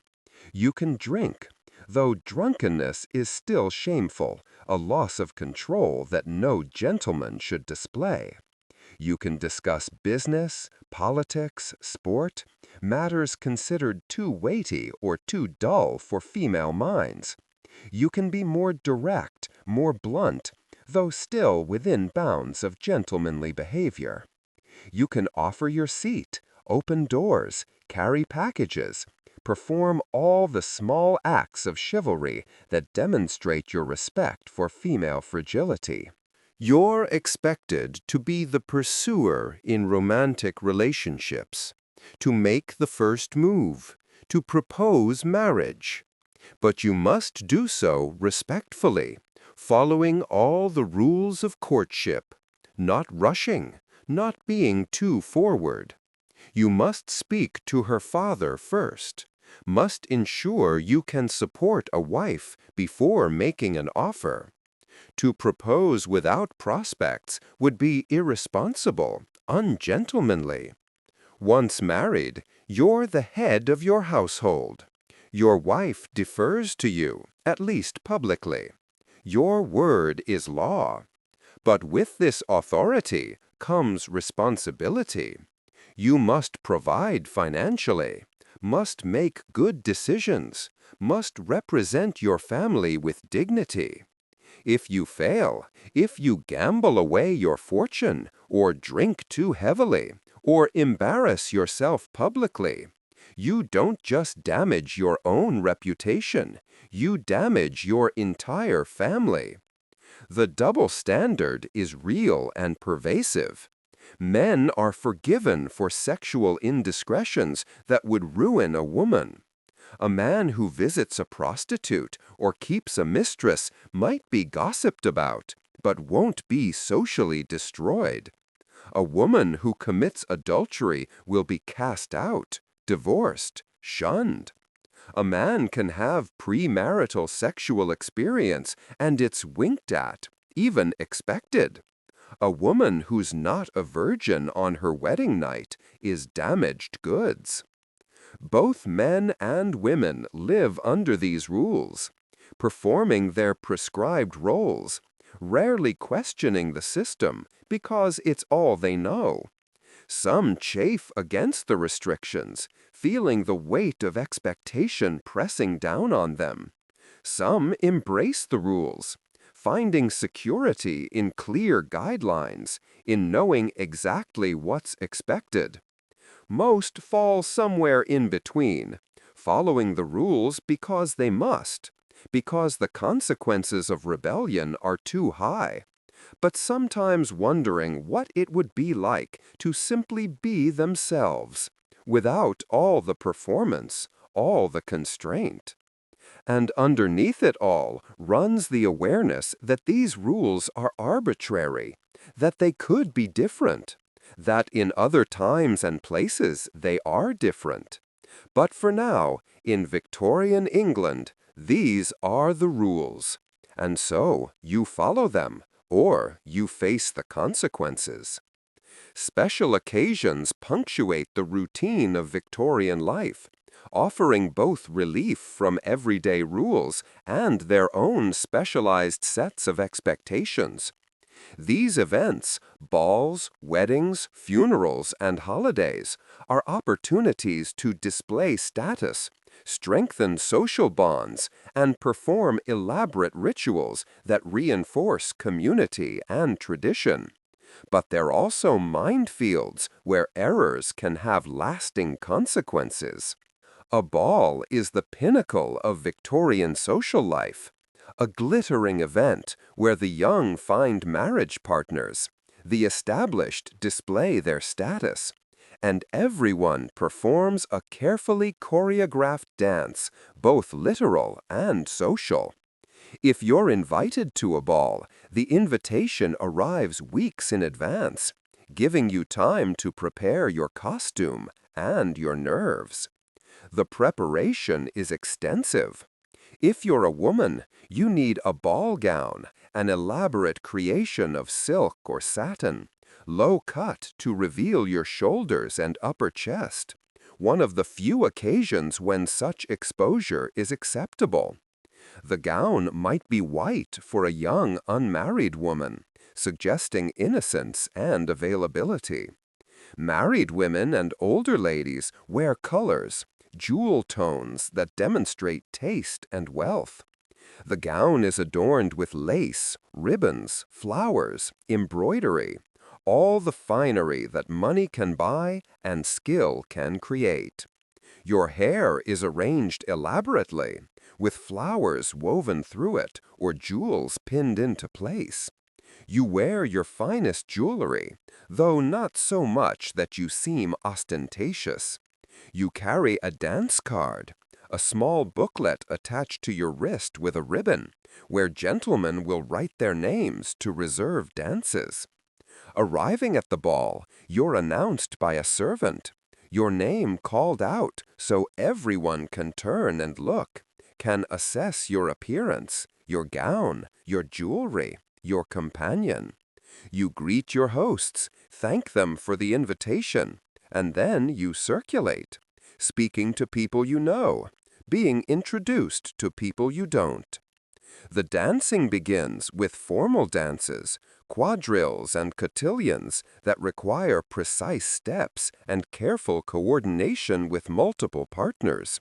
You've learned these dances, practiced them, but there's always the fear of making a mistake, stepping on someone's foot, turning the wrong way, creating a disruption that everyone will remember. A gentleman approaches and asks if you're free for a particular dance. You consult your dance card. If you're free, you pencil in his name. If you're not, you tell him regretfully that you're engaged for that dance. He might ask for another, and you might grant it, but no more than 3 dances with the same gentleman in one evening. To dance more than that would suggest a particular attachment, would start people talking, would create expectations and obligations. When your dance partner claims you, you take his arm, walk to the floor, take your position. The music begins.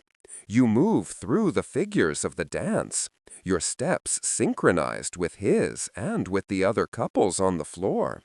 You make light conversation, pleasant small talk that maintains the social atmosphere. You smile, you're graceful.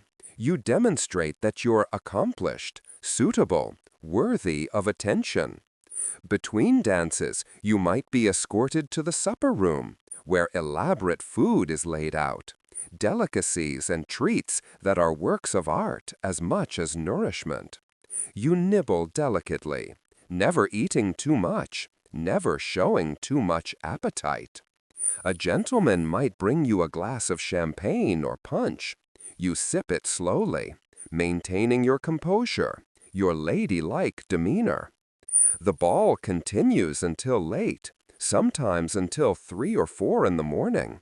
You dance, you talk, you observe, and are observed. You're exhausted, but you don't show it. When finally you take your leave, you thank your hosts again, gather your wrap, step into your carriage, and allow yourself to feel the full weight of fatigue that you've been holding at bay for hours. Weddings are perhaps the most rule-bound of all Victorian occasions. Every detail is prescribed, from the invitation to the dress, to the ceremony, to the breakfast afterward. If you're getting married, you've been planning this event for months, guided by etiquette manuals and your mother's advice, and the weight of tradition. The bride wears white, a tradition popularized by Queen Victoria herself. The dress is elaborate, with a long train, a veil, orange blossoms symbolizing purity. Bridesmaids, all young and unmarried, wear lighter colors, careful not to outshine the bride. The groom wears his finest suit or morning dress, formal and elegant. The ceremony takes place in a church because a church wedding is most respectable, most proper. You arrive with your father, who will give you away, literally transferring you from his authority to your husband's. You walk down the aisle slowly, every eye upon you. The service is traditional, with vows that emphasize your duty to obey your husband.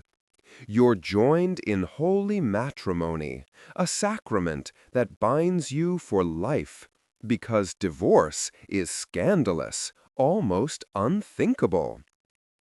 After the ceremony, there's a wedding breakfast, though it usually takes place in the afternoon. More food, more toasts, more performance. The cake is cut, a towering confection of sugar and fruit and elaborate decoration. Guests offer congratulations and gifts, items for your new household, silver, china, linens, all the material goods that will help you establish your home. Eventually, you leave for your honeymoon, departing in a shower of rice and good wishes. And then you're alone with your husband, perhaps for the first time really alone. and you begin your married life with all its adjustments and compromises and the slow revelation of who you actually married beneath all the courtship propriety. Funerals are somber affairs, weighted with grief and strict protocol. When someone dies, especially someone of importance, the mourning rituals are elaborate and prolonged. If you're a widow, you wear black for at least a year, possibly longer. Deep mourning means complete black, no jewelry except jet, black-bordered stationery, social withdrawal. After a time, you progress to half mourning, where you can wear gray or lavender, re-enter society gradually. But the mourning period is long, and to cut it short would be to seem heartless, disrespectful. The funeral itself is carefully orchestrated. The body is displayed in the home, in an open casket, so mourners can pay their respects. The funeral service might be at home or at church. Pallbearers carry the coffin. Professional mourners might be hired to walk in the procession, wearing black crepe and looking suitably sorrowful.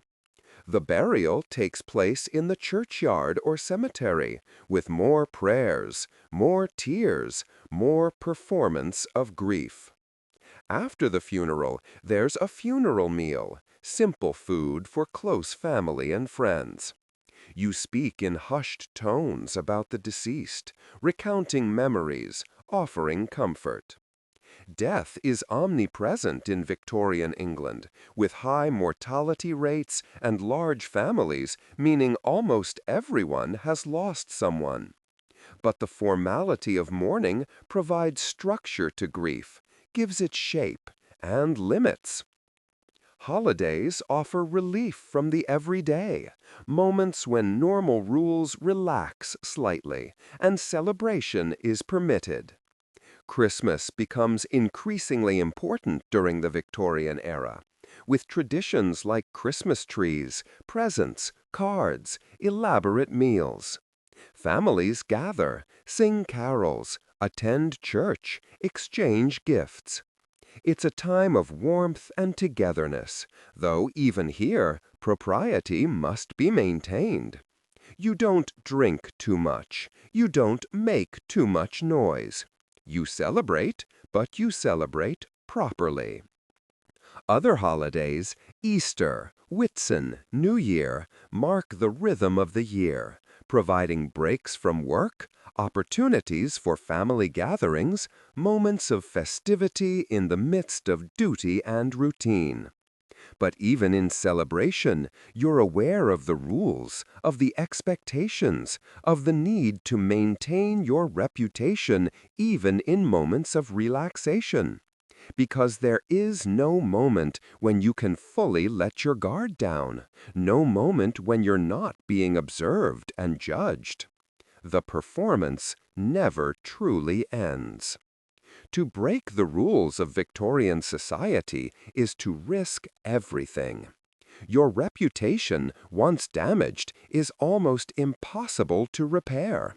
The whisper campaign that follows a social misstep can haunt you for years, following you from drawing room to drawing room, closing doors that were once open, turning friends into distant acquaintances who can't quite meet your eyes.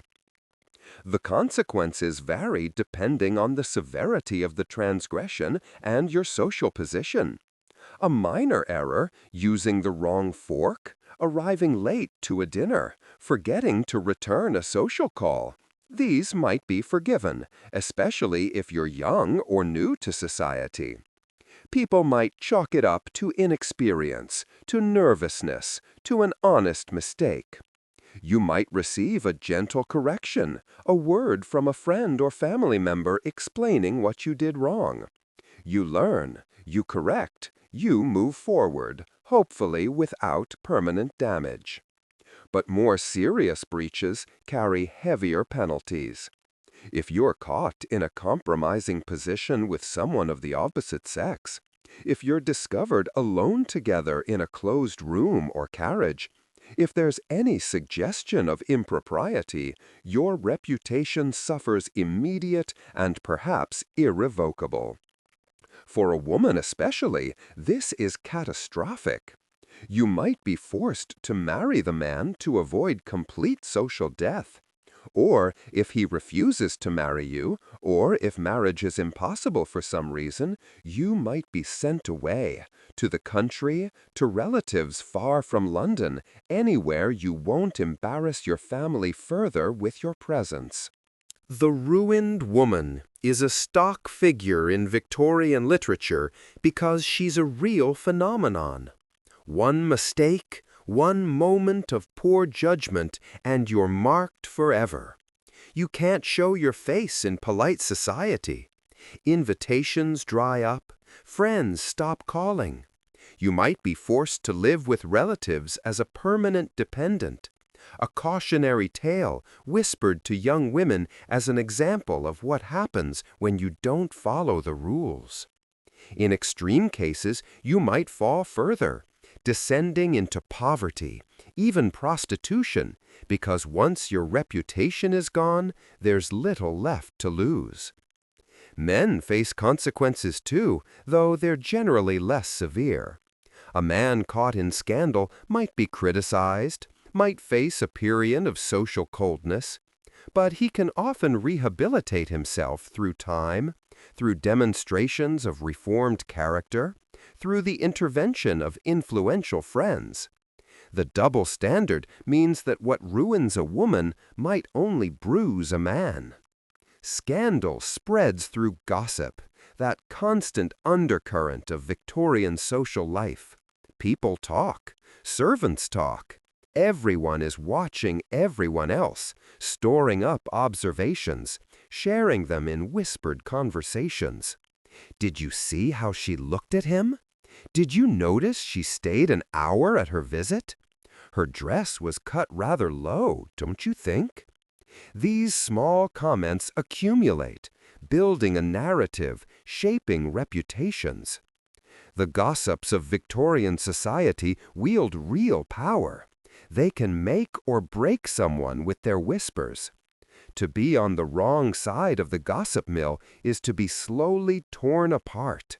Your every action interpreted in the worst possible light. Your past raked over for additional evidence of your unworthiness. And there's no real defense against gossip. To respond to it directly is to acknowledge it, to give it more power. To ignore it is to seem guilty, indifferent, unconcerned with your reputation. Some scandals are public and dramatic. Adultery, financial ruin, criminal behavior. These make headlines, are discussed openly, provide entertainment for those not directly involved. The fallen are both pitied and condemned, objects of fascination and horror. Divorce cases are particularly scandalous, airing private matters in public, revealing the dirty secrets of marriages that were supposed to be sacred and permanent. Other scandals are quieter but equally damaging. A young woman who receives a man alone in her home, a gentleman who doesn't pay his debts, a family that lives beyond its means and falls into bankruptcy. These are whispered about, noted, remembered. The people involved find themselves gradually excluded, not dramatically cast out, but slowly frozen out, as invitations become less frequent, visits less welcome, social doors quietly close. The fear of scandal governs much of Victorian behavior. You follow the rules not just because they're right, but because breaking them is simply too dangerous. The anxiety of maintaining your reputation is constant, exhausting. You second-guess every action, every word. You monitor yourself and those around you. You live in a state of perpetual vigilance, always aware that one mistake could cost you everything. And yet, People do break the rules. They always have.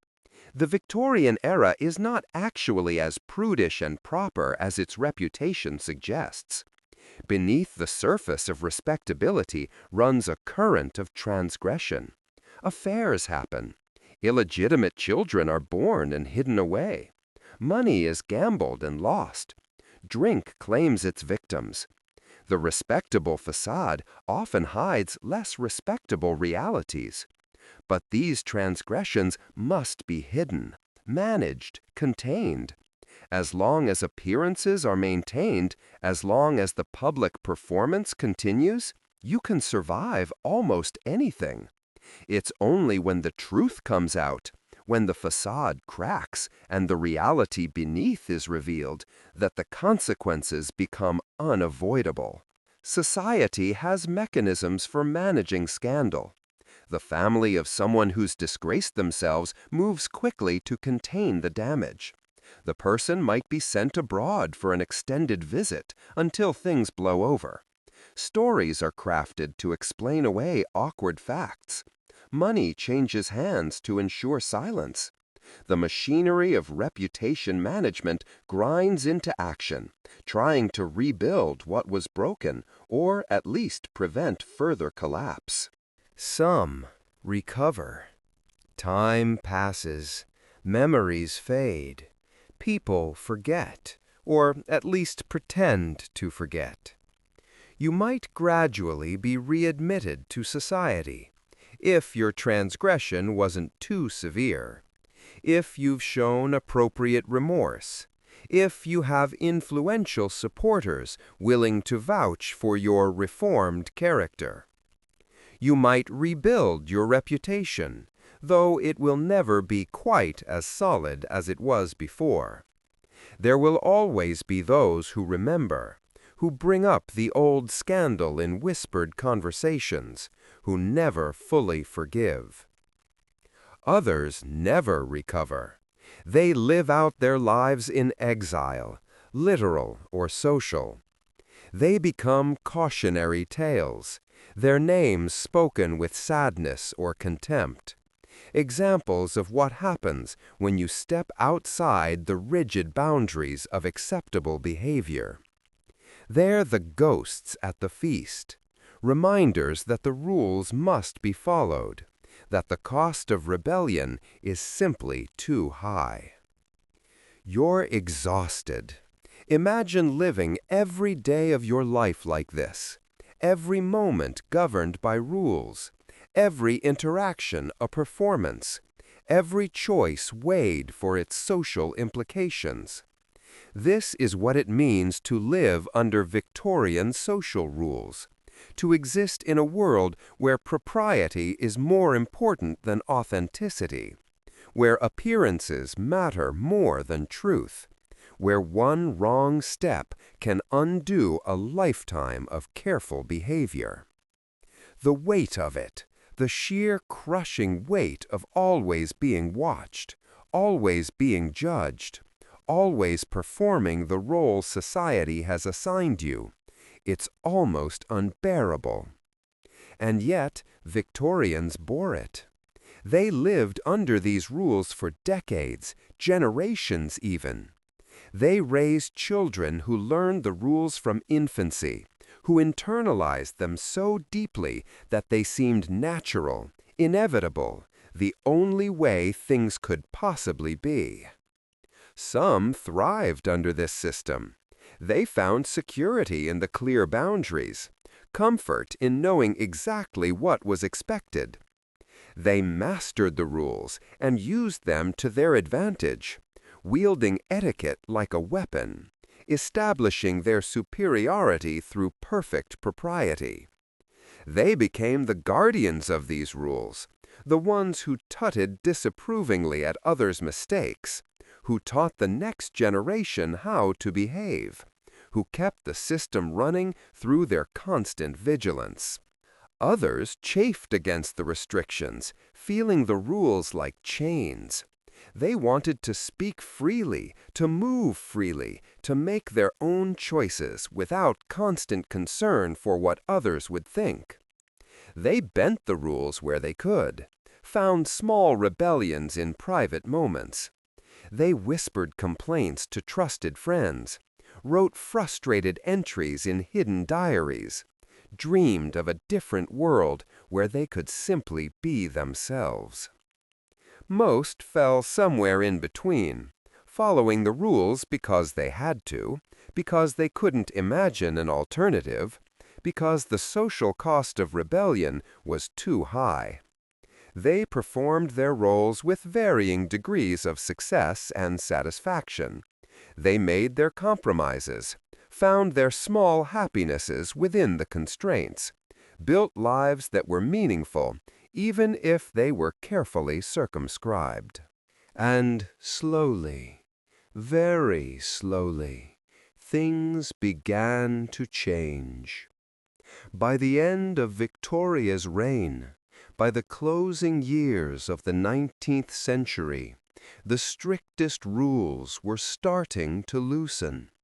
New ideas were percolating through society, questioning old assumptions about class, about gender, about proper behavior. The next generation would push further, would challenge more openly, would begin to dismantle the elaborate structure of Victorian etiquette. But during the height of the Victorian era, during those middle decades of the 19th century, the rules reigned supreme. They shaped lives, determined fates, created a social order that was both impressive in its complexity and oppressive in its rigidity. To live through it was to be constantly aware of the rules, to measure every action against them, to succeed or fail based on how well you performed your assigned role. Looking back from our modern perspective, it's easy to judge, to see the absurdity, the waste, the human cost of such rigid social control.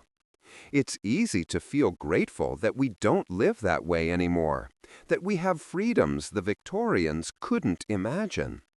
But it's also worth recognizing what those rules provided: the social order, the shared expectations, the sense of belonging that came from mastering a common code.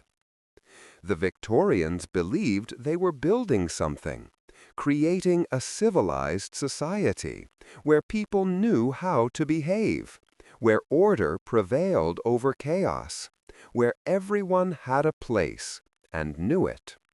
They believed their rules made them better, more refined, more moral than the generations before them. They were proud of their propriety, their restraint, their ability to maintain standards even in the face of rapid social change. And in their own terms, they succeeded.